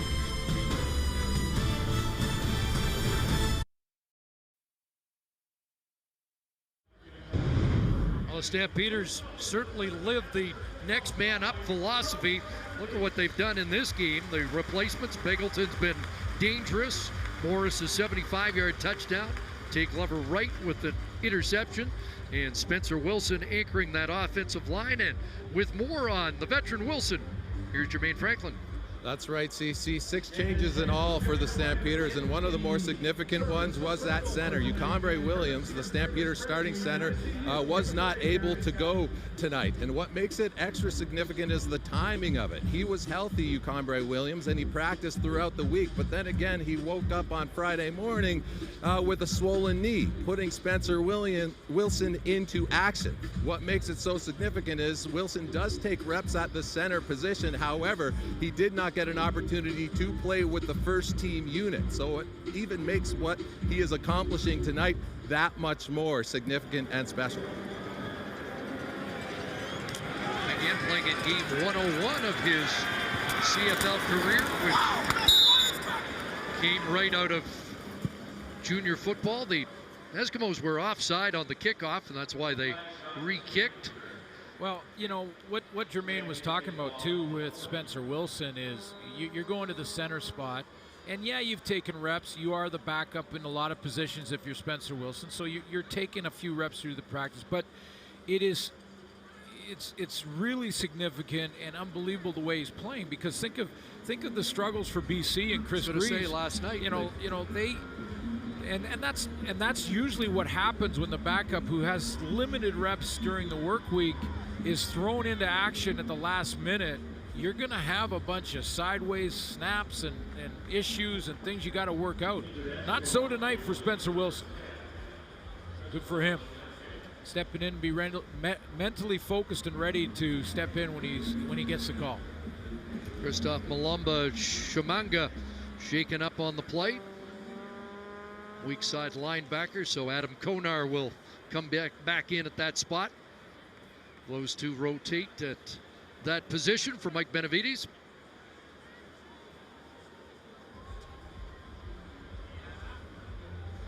The most incredible season yet, as everyday heroes take on the race. The Amazing Race Canada Heroes Edition, Tuesday at 8, 9 Mountain on CTV. So the Ticats win today over Toronto and now grab a share of first place in the East. The Saskatchewan Roughriders defeat the Bombers in the Banjo Bowl and get to 7 wins. Edmonton trying to get to 7 wins here in the final game of our big CFL triple header rematch Saturday. And BC last night to 4 wins. Not out of it. Nice to see Adam Konar coming in, but nice to see John Jennings step up and play well in relief for Travis Lula, getting an opportunity. And revealed after the game, Rolly Lamala played with a heavy heart. The passing of his father. That ball picked off. It looks like it is. It's intercepted by Mercy Maston, who has his first in the Canadian Football League and the 5th takeaway for the Eskimos on the night. Looked like Breskison slipped. Yeah, he did. Yeah, he went down. Juwan Breskison's running the out here. It's a timing throw, so Mitchell has to throw it on the break. If he doesn't, he's late on it, and he's thrown a pick when he was late on an out throw earlier in the game. You can't be late on this type of throw. It's got to be thrown on time. If your receiver goes down, you're in trouble, and that's a good catch by Maston. Get his arms underneath it as it's going to the turf.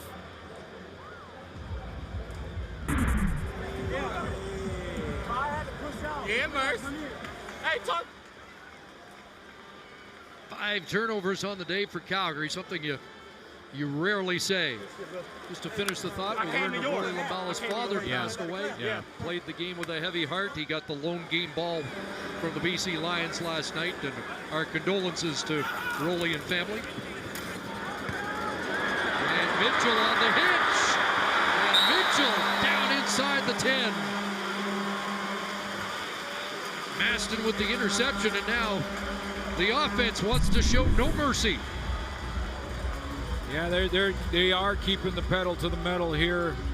And watch Mitchell and the acceleration after he catches the football, outrunning all his blocks even, to getting up there and going to try and find contact rather than wait for it.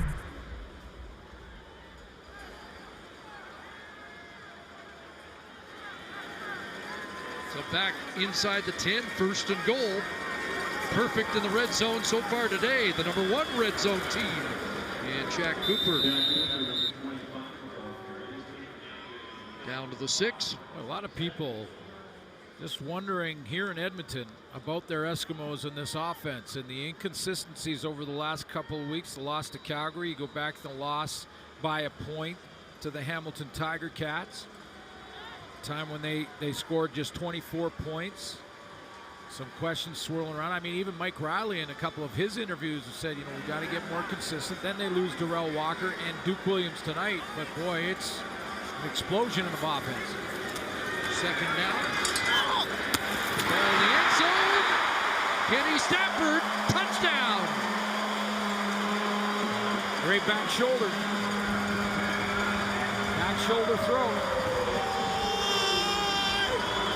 2nd touchdown of the year for Stafford. The 3rd touchdown pass of the evening for Mike Riley. Well, that's the other thing they've done well tonight. When their defense has generated a turnover, Edmonton has put points on the board in the sudden change, and that's deliberately to the back shoulder of Kenny Stafford.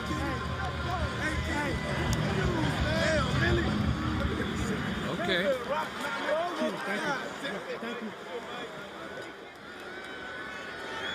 They look fast, those shoes. 31 points off turnovers for the Eskimos on the night. And now it's 48-28. Yeah, you get that sudden change and make a team pay for it with a big score. Watch the move here to the outside. Now it turns into a fade route, and that back shoulder throw means Roberson has to try and regroup. Try and get his weight back over his midsection so that he can come back to the football, and oftentimes the DB is a split second behind the receiver. 3 in the air, 3 on the ground for Mike Riley in the game.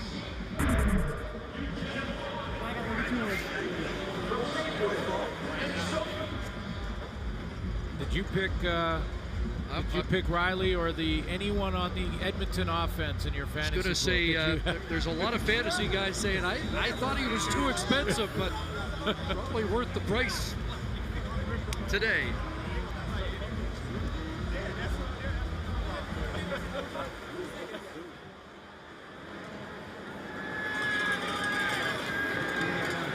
Here's Studemeyer on the return. Eskimos had 9 third-quarter plays last Monday. Calgary's had 2 in the third quarter today.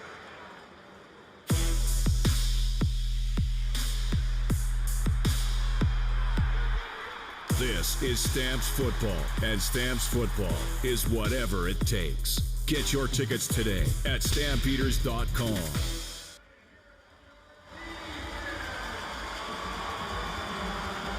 They've often made the drive up here and gone home happy.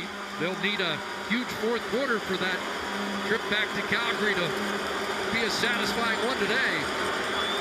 13 and a half minutes in. This is the third play of the third quarter, and it might be a big one. Oh, they miss Lamar Durant, who was uncovered at the Edmonton 45. How did he get that uncovered? Let's take a look. He's on the outside. Looks like he just gets missed, like almost dropped, like he's not counted. Wait, well, there's the high corner. Oh, he's coming in to jump the curl. Coming in, thought he saw something. When you start to get some interceptions, you start to think, well, I'm going to just jump routes now. And Forrest Hightower almost got burnt because of it. Little grin there from Hightower going, but I got away with one there. Well, low snap that time. Mitchell able to scoop it. Ditch it out to Forrest. First man missed, but on the move, he stepped out of bounds. And it will be third down. Hightower is over there talking to Lamar Durant. And I guarantee you that conversation was he walked over to Durant and said, yeah, you got me. And I got lucky there. You got me. That's close too on the sideline. Wow. Morris staying in. Official right on the spot there. I'm sure he didn't go over and say, oh, we got the feed and a drop. Tunde Adeleke could not hold on, and it's a 6th turnover for the Stampeders. Well, it's, you know, when you're running fakes, when you're running fakes and you want to surprise the opposition, you don't make a personnel change. So Adeleke plays there in the punt cover team. You leave him in there so that it's not a beacon for the opposition. But now you're asking a DB to make a catch. But the punter is on the money. Yeah, not a bad throw. Well, a little bit behind him, but not a bad throw at all. Should have caught it for sure. Adeleke had to catch that. Would have moved the chains. He had first down territory, but they came in plus 15, the Calgary Stampeders. They're minus 5 on the day. And the turnover ratio. Jordan Robinson on the backfield, a straight arm on Davis, and then gets bounced out of bounds. You know, now Mike Riley, I mean, we got one more play before the quarter, and I know he wants to keep at it, but now is the chance to sort of grind it down. You know, get the run game going, work the clock. Helps your offensive linemen. They can drive off now. They don't have to pass protect quite as much. So Jason Moss can think of this fourth quarter as we go to the break here soon and say, okay, start grinding it. start working the clock, use the full 20 seconds. Over 400 yards of offense, first team to do that against Calgary this year. He gets it out to Hazelton. Davis takes him down, but that's enough for another first down for the Eskimos. They're in scoring position once again. Huge third quarter for a team that has struggled in the third quarter. Omar Morris gave Calgary life with that 75-yard romp. But 17 points for the Eskimos, 48-28 at three-quarter time.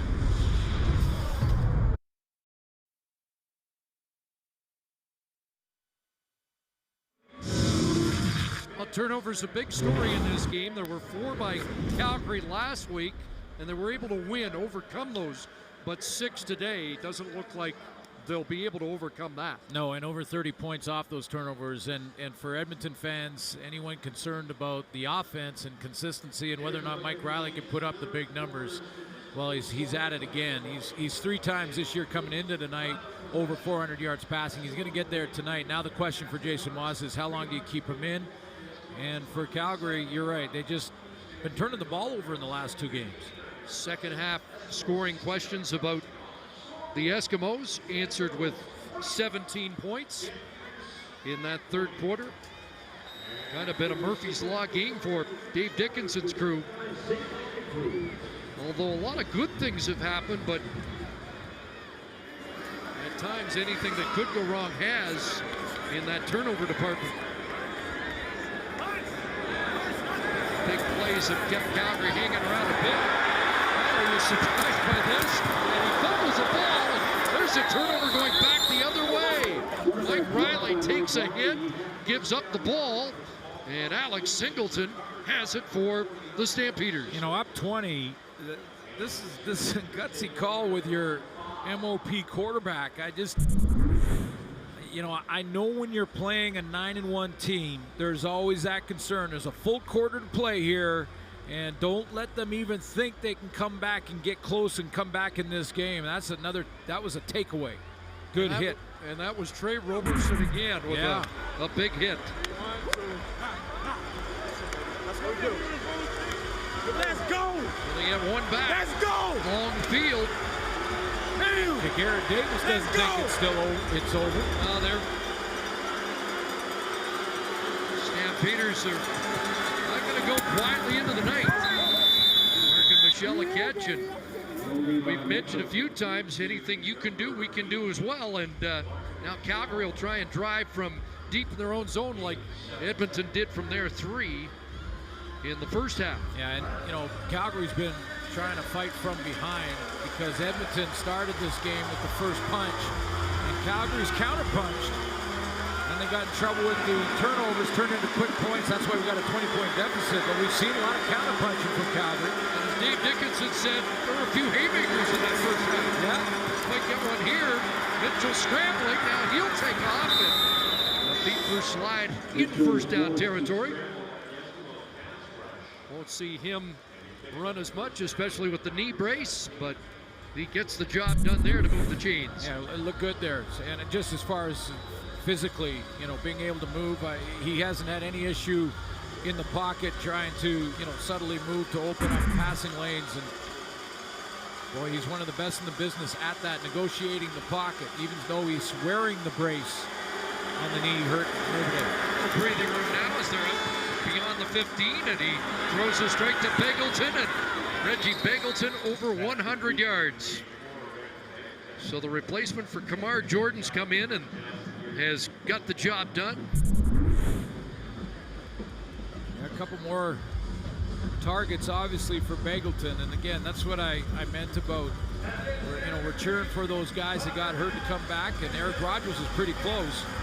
But in the meantime, one man's misfortune is another's opportunity, and Bagleton's going to see the football a ton more over the next few weeks and taking full advantage of it. Been their leading receiver today, 5 catches, 118. Mitchell over 300 on the day, and hand off to Morris this time.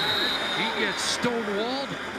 That's Josh Woodman moving up from the safety spot to help slam the door. Yeah, Woodman came off in that first half after a tackle downfield. getting the signals from Mike Benavides, the defensive coordinator, on the sideline, and relaying them to the rest of the secondary. 2nd and 9. As time has Bagleton. And Calgary back into Edmonton territory. Reggie Bagleton moving the sticks.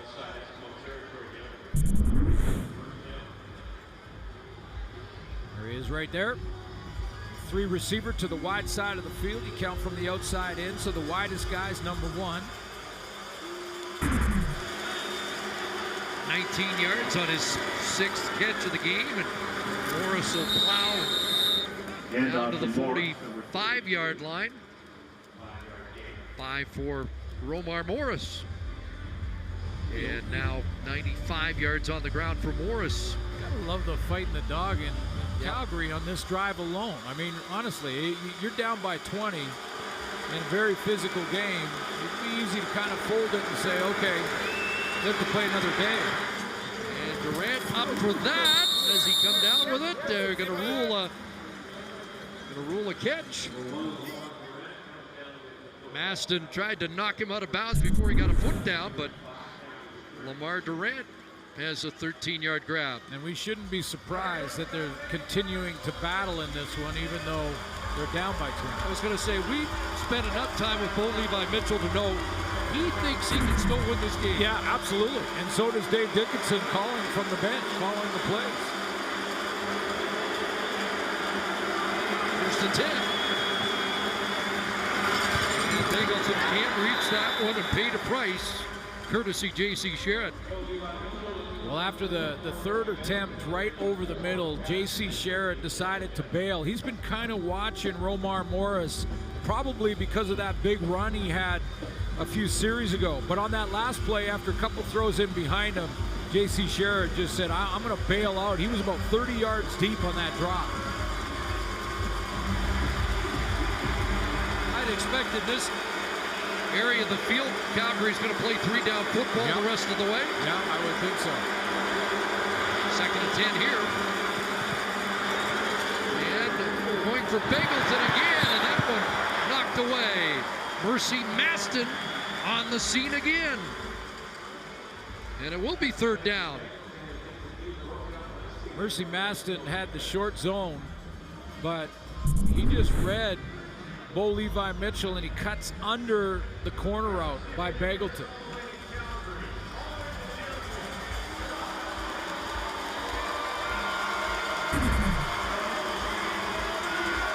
Defense has been operating without DeMaris Daniels, and Bagleton become the prime target.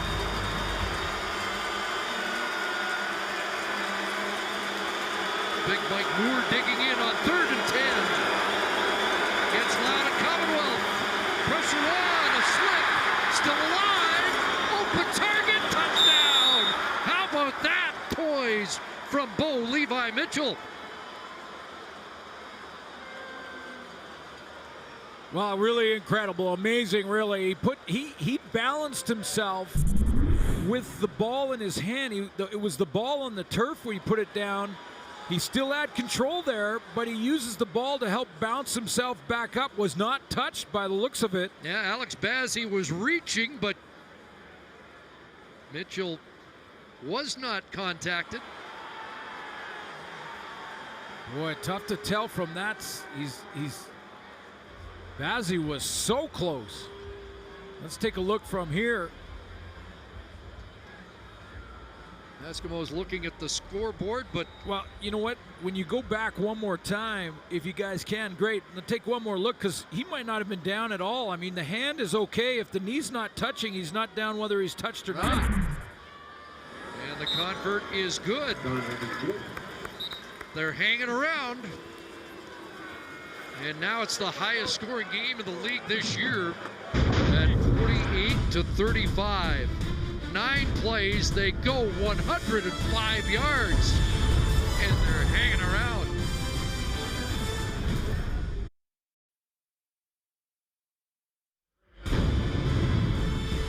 Well, we called it Super Saturday, and what a finale. Been a good day. How about Brandon Beggs? 2 more touchdowns. Ticats win.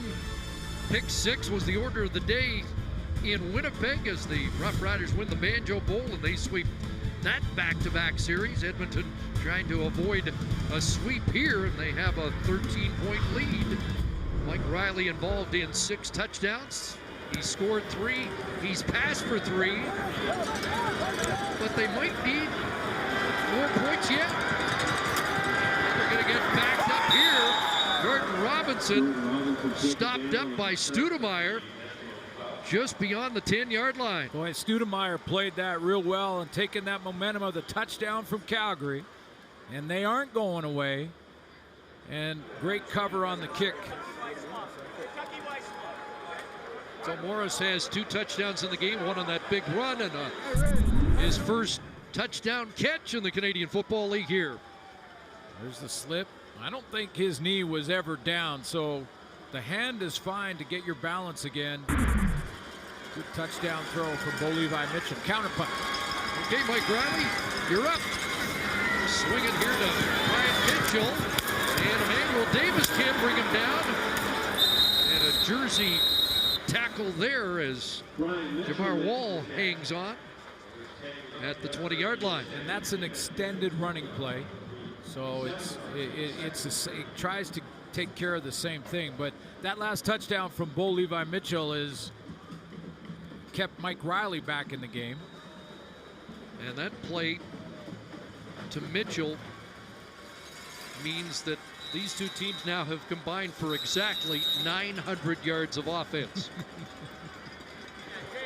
734 passing. It's been fun watching because they keep going back and forth in the lead. Mitchell and Riley. Substitution. Edmonton had 13 men in the formation. This is a 10-yard penalty. We're going to repeat 2nd down. No, Calgary can get a quick 2 and out here right now with this field position. Get the ball back quickly here.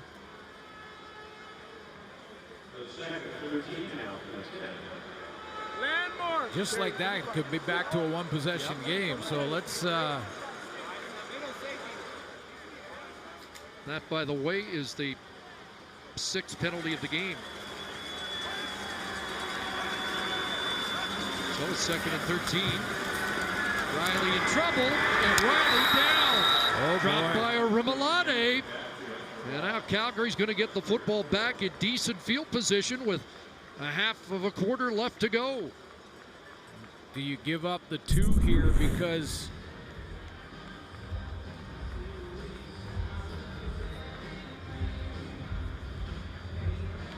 give up the 2, you're Jason Moss. I mean, your punter's going to be standing 10 yards back in the end zone. 2nd sack for Rimolade on the season. And it's the 3rd for the Stampeders on the day. Looks like Hugh O'Neill is getting set to kick this. Yeah, he is. They will kick it away. And they let it bounce, and that'll give some extra yards on the punt. And Terry Williams finally gets brought down on the Eskimo side of midfield, but a Rimolade sack of Mike Riley keeps Calgary in the game and in good field position when we come back.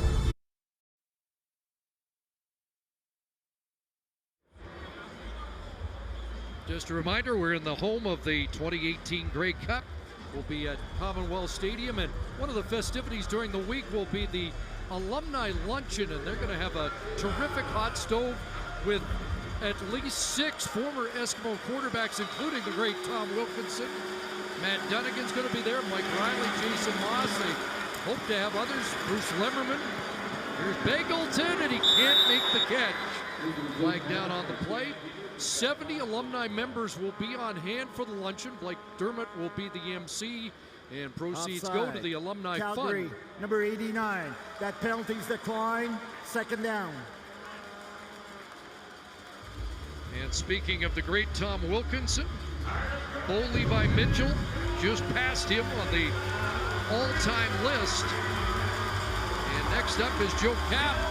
And you know what happened the last time Joe Kapp went to one of those alumni luncheons? Yeah, you never know what's going to happen. Wilkie there. 365 and counting for Bo Levi Mitchell tonight. 2nd and 10. Swinging to the far side here, Prescott, and he gets cut down just short of the first down. Nick Taylor, the tackle. There is a flag in the Eskimo secondary. It's going against Calgary.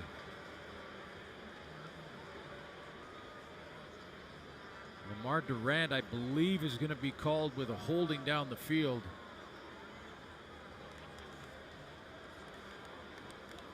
Holding Calgary number 1. A 10-yard penalty, and we'll repeat second down.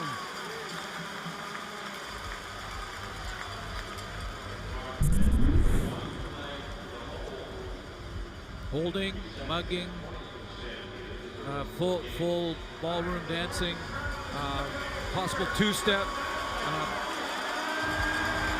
wrestling match. Any one of those works on that penalty. 2nd and 20. And the flag, this play doesn't get off. But you know, this was, the defense did their job for Calgary. I mean, they had a chance here at around the 7.5-minute mark. Procedure, Calgary number 59, a 5-yard penalty, and we're going to repeat second down. They get the first down. I mean, Edmonton punted from 10 yards deep in their end zone, but the punt hits the ground, so Terry Williams makes the first mistake. He gets under there, he saves 12, 15 yards. A couple penalties now, they're going backwards. Key point in the game.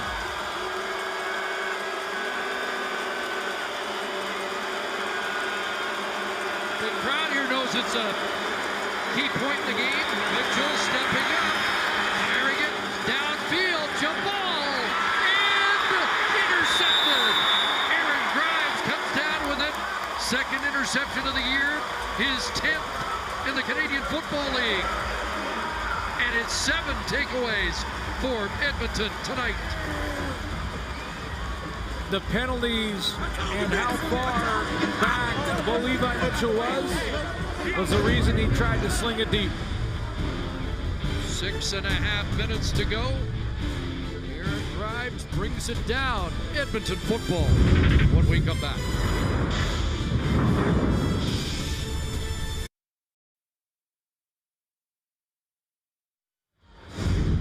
Bit of a desperation throw here for Bo Levi Mitchell, obviously, to push it deep. He had Romar Morris out of the backfield. Go ahead and run it, guys. I'll show you where Morris comes out. Here he comes out here. Stop it there. He gets outside here, and he's right here. And look at all the room in front of him. I mean, he may even get to the first down marker, but because it's 2nd and 20, Bo took a peek at him and said, no, I got to take a shot at it. I'm going to just throw it up and hope my receiver can make a play. Riley slinging the football.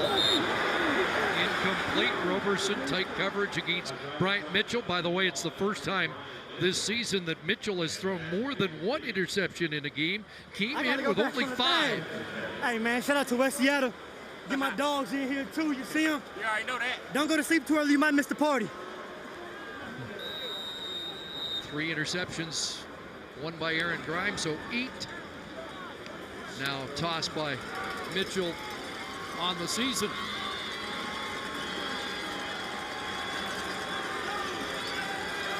Second and 10. Riley going out. Caught. There's Duke with another catch. And close to a first down. Emmanuel Davis there. He's feeling every hit, too. Look at that left arm. 6th catch of the game for Williams, and it's going to be timeout, Calgary. Calgary's called timeout. It's going to be 3rd down and inches here, and a decision for Jason Moss. Duke Williams is feeling it there. Close enough here. Timer, please reset the clock to read 5 minutes and 43 seconds. 5 minutes and 43 seconds. Yes, Mike Riley will go ahead and run behind that massive offensive line. Another quarterback sneak to get the new set of downs, grinding some more clock away.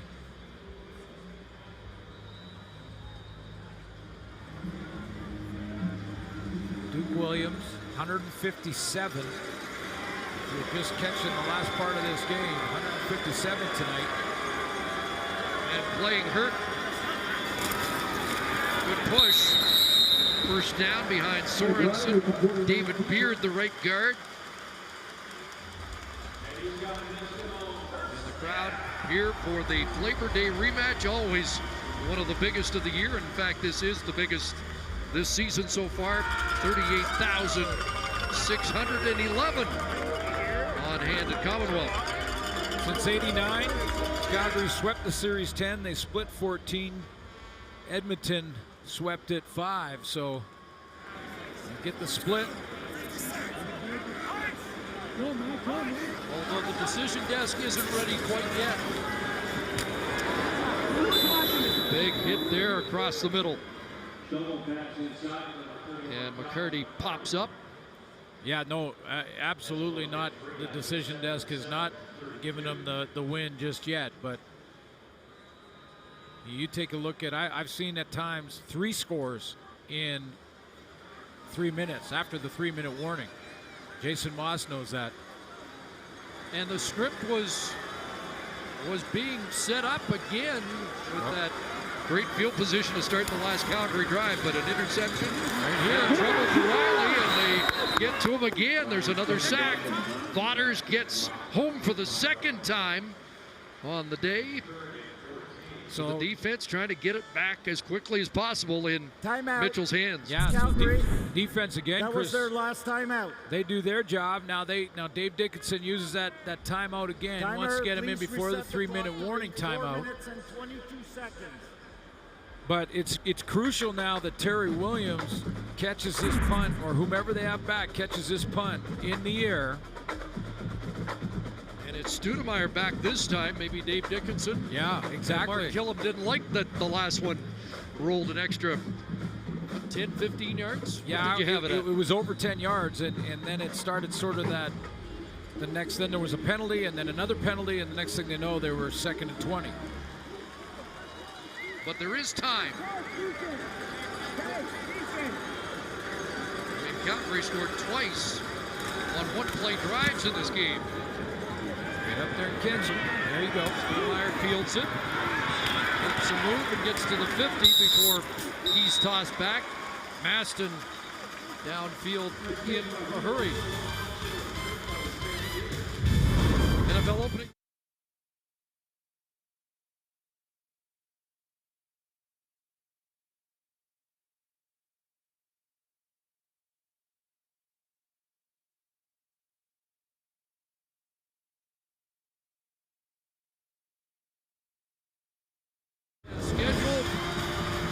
Edmonton fans are excited to watch Brandon Zylstra with the Vikings. Here's Mitchell. And that incomplete intended for Daniels, who's had a quiet second half. Since Three the drop, catches, 104, and a touchdown in the first half. Since the drop, yeah. On the 3rd down and 3 down on the goal line when Dave Dickinson decided to go for it. He dropped it in the end zone. Been quiet since.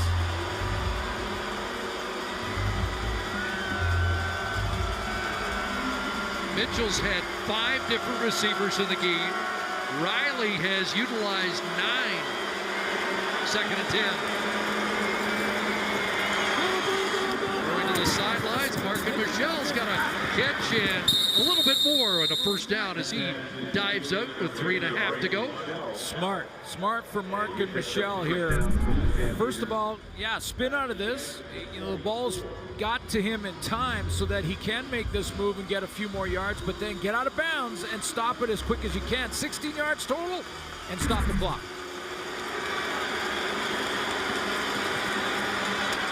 Mitchell and Von Briskeson in traffic, surrounded by Eskimos, and he comes up with the football. Had a terrific Labor Day, made some clutch catches.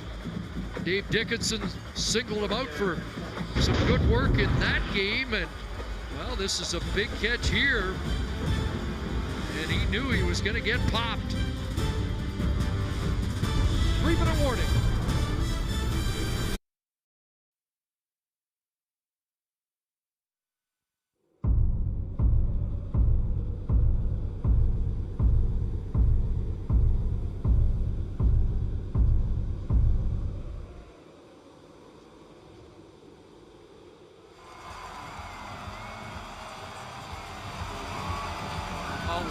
12 and 13 have been terrific. Here's what's coming up next week. Lions head to Montreal. That's our live mic game. Stampeders and Hamilton should be a beauty. Ottawa in Saskatchewan. 1st and 10. Mitchell trying to stoke this comeback, and he's got another connection. There's a catch for Tavares Daniels. You know, I think Dave Dickinson, if he had his first choice here, he'd take shots at the end zone right now, because if he can get it in the end zone, looks like this is coming back. To the face. Calgary number 59. Wow. A 10-yard penalty. Back. We're going to repeat first down. Another penalty against the right tackle, Randy Richards. Well, that's a big one too, because it's not, you know, you've got to start to think ahead, and there he is right at the bottom here.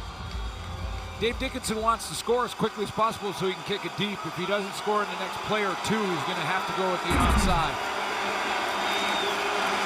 1st and 20. Over the middle, high. Daniels with it. Gets the penalty yardage and a few more back as he is down to the 25. Levi Mitchell, second time this season and in his career over 400 yards passing. And the Stampeders over 500 yards of offense for the 3rd time this season. 2nd and 8. Open target. It is Bengleton again down inside the 10. But another flag down. Let's see what this one's all about on the near sideline. Well, it's away from the play, so if it's against Edmonton, Calgary will take the play and decline the penalty. Yeah, the signal against Edmonton. That illegal contact. We're in for a finish. Well, they could still take a shot to the end zone and kick it deep if it's right now. I mean, it gets down to 2 or just below 2, and you're thinking onside. Illegal contact on the receiver, Edmonton number 32. That penalty is declined. Result of the play is a first down.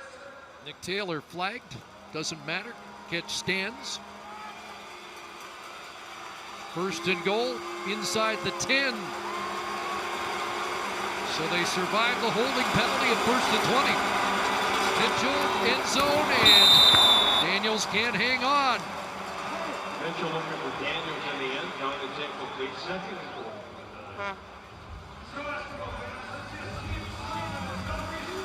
Stops the clock immediately.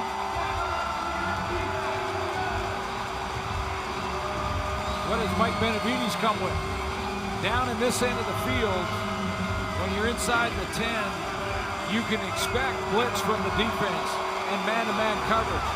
So I wouldn't be surprised if the hot hand Bengleton, or it's to Tavares Daniels here, trying to win the one-on-one matchup. 2nd and goal. Foul caught, touchdown, Romar Morris. 3rd touchdown of the game, his 2nd touchdown catch with 2:16 to go. Played off those receivers and came underneath on almost like a rub route to the left of your screen. Levi Mitchell, 1 step, good throwing lane, drops it right to him.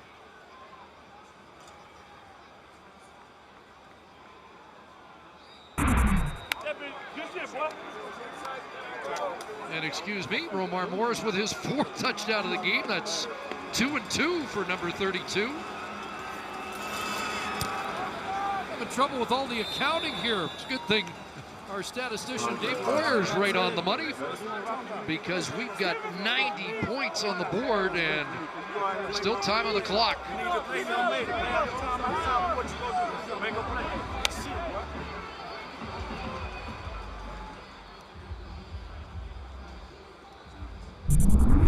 Take a look at that touchdown. Morris is going to cut underneath. J.C. Sherritt comes out to cover him, and then he gets just a little bit wide, so he loses outside leverage. See the clearing route right here, and now that cut backwards to get J.C. Sherritt back in position. He just can't cut through it. 8 plays, 60 yards. Levi Mitchell, 4 touchdown game. Can the Calgary Stampeders turn the ball over 7 times and still win? Stay tuned. Duke Williams, who is, as we've mentioned, is hurt. Having trouble getting his arm up, moving his arm. is down to receive this in the onside kick attempt. Just have to be the last to touch it before it goes out of bounds. You kicking deep or short here as the coach? 216. Well, you're right on the bubble. You're right on the bubble here. Could still probably kick it You've deep. used your timeouts. Yeah, you're right. But they're going to go deep. So they're counting on their defense. And their cover team, which has done a good job and does again. That's Richardson Danny down in a hurry. And the Eskimos haven't got much on their kick returns in this game. So Dave Dickinson can't stop the clock again with the timeout.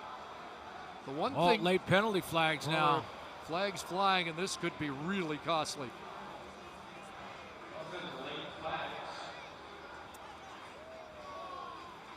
Objectionable conduct.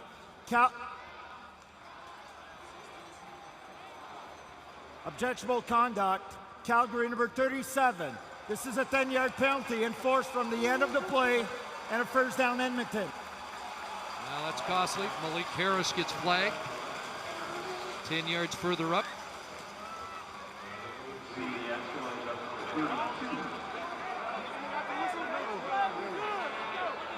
Well, the Eskimos would love to grind it out. They have 79 rushing yards in the game.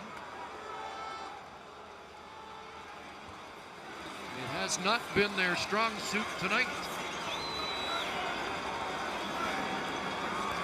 Can you run the ball when everyone knows you want to run the ball? Try. Not on that. Quinton McManus into the game as a run stopper.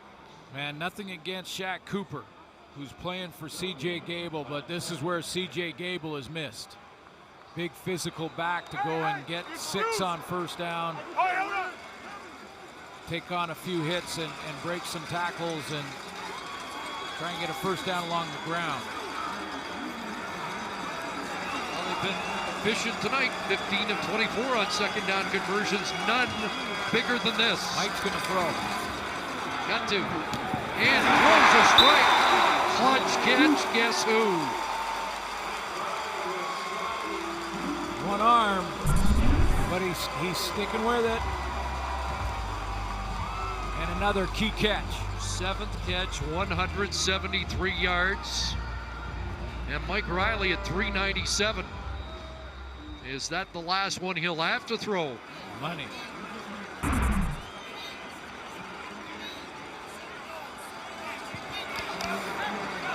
Duke Williams can't run with his left arm. He's keeping it close to his body, basically protecting it. Back in the hands of Cooper. The first man miss, and to the 53 has 5. The guy they'd love to hand it off to. We hurt ourselves. C.J. Gable watching from the sidelines. Well, right now you're going to get it just under a minute if you get the stop. So 40 seconds, possibly, for both. Got to get the stop first.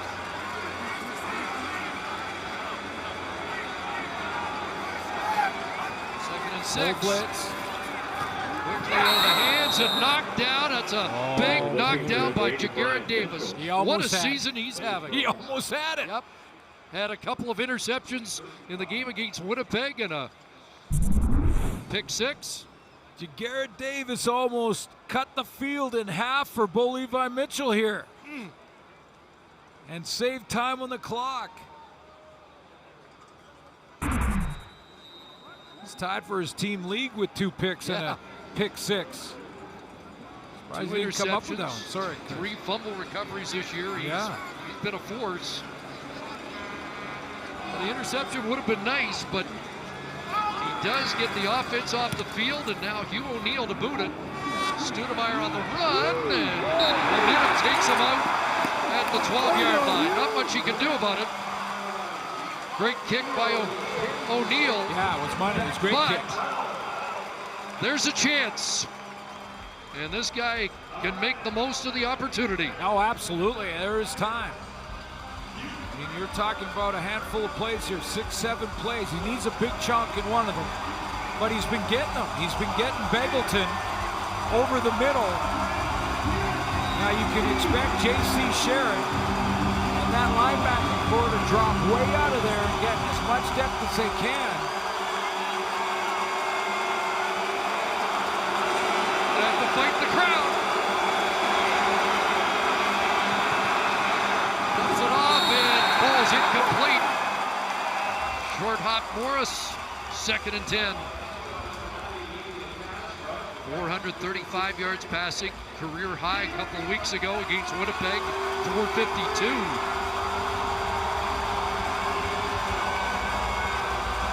Kwaku Boateng has had a quiet evening. Does he step up?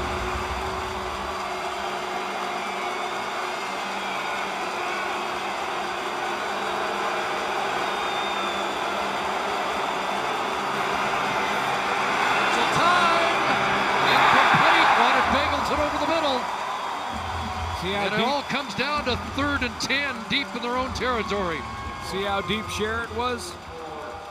J.C. Sherritt underneath that throw, making it tough for Bo Levi Mitchell to get it in there. He's way back deep, trying to help out on that deep crossing route that in the last 8 minutes, Bo has been working a ton of. He's back there again.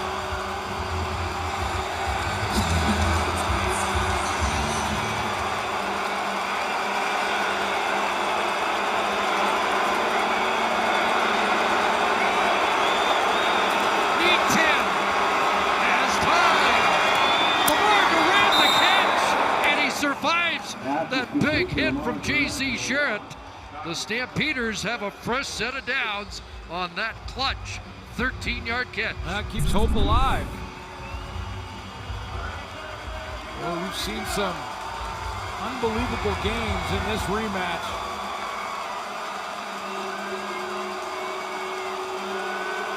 They wanted a headshot, but that was a perfect form tackle.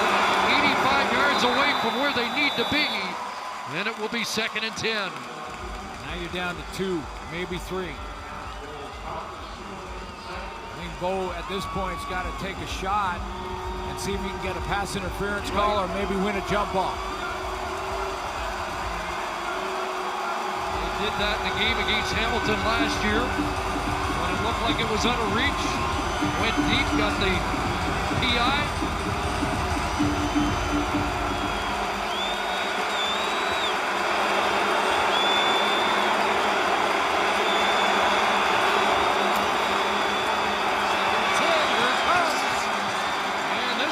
Jumper Hightower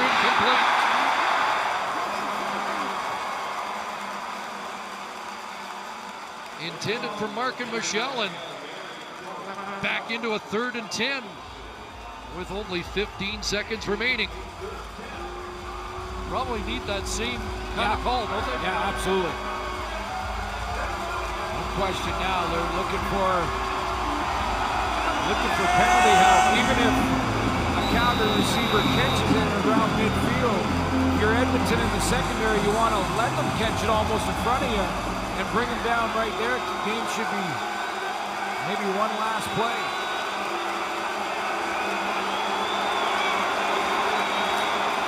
Need 10 again. Mitchell on a roll. The penalty. And now downfield for Durant. Got it again! With 7 seconds left at the 42, they're in range to take a shot for the end zone. And they are. One play left. If they're real efficient with a quick out, they can get 10 yards closer, or they can do what they just did, get Bo outside of the pressure. 43 yards away from where they need to be. New career high for Mitchell, 491 passing yards. He has 4 touchdowns. He needs a 5th right here. Mitchell for the win. He'll launch it. Jump ball. And incomplete. Nearly a spectacular Brescus decent catch, but it's over, and the Eskimos hold on. That close to the miracle comeback. I thought he had it. He was in a crowd, Breskison, and it looked like he had possession for a split second. It shot through the bottom there. You could see it come out. How many Eskimos surrounding him to try and knock it out of there? There's 4, and it looks like Woodman or Maston.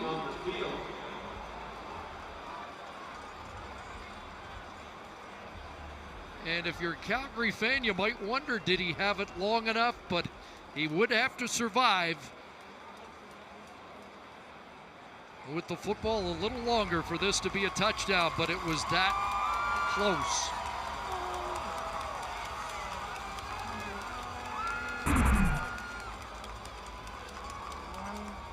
It took the entire Edmonton secondary to get it out. What a spectacular night. The Nissan Titan Player of the Game brought to you by the Nissan Titan, official vehicle of the Canadian Football League. Well, it was going to be the winning quarterback tonight. So whether it was that last Hail Mary by Bo Levi Mitchell, if that was a touchdown, would have been Bo, but it was Mike Riley, 30 of 44, 397, 3 touchdowns. Well, what a display of offense we saw tonight. Outstanding.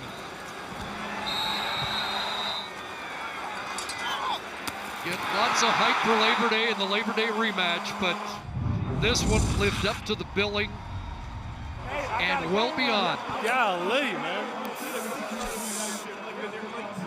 Well, a 2-game losing streak comes to an end. They split the first 2. Respected rivals as the Eskimos advance to 7-5, hand Calgary its second loss of the season. What a spectacular day we had here. Look forward to next week, and it kicks off with BC and Montreal, 48-42. So long from Commonwealth.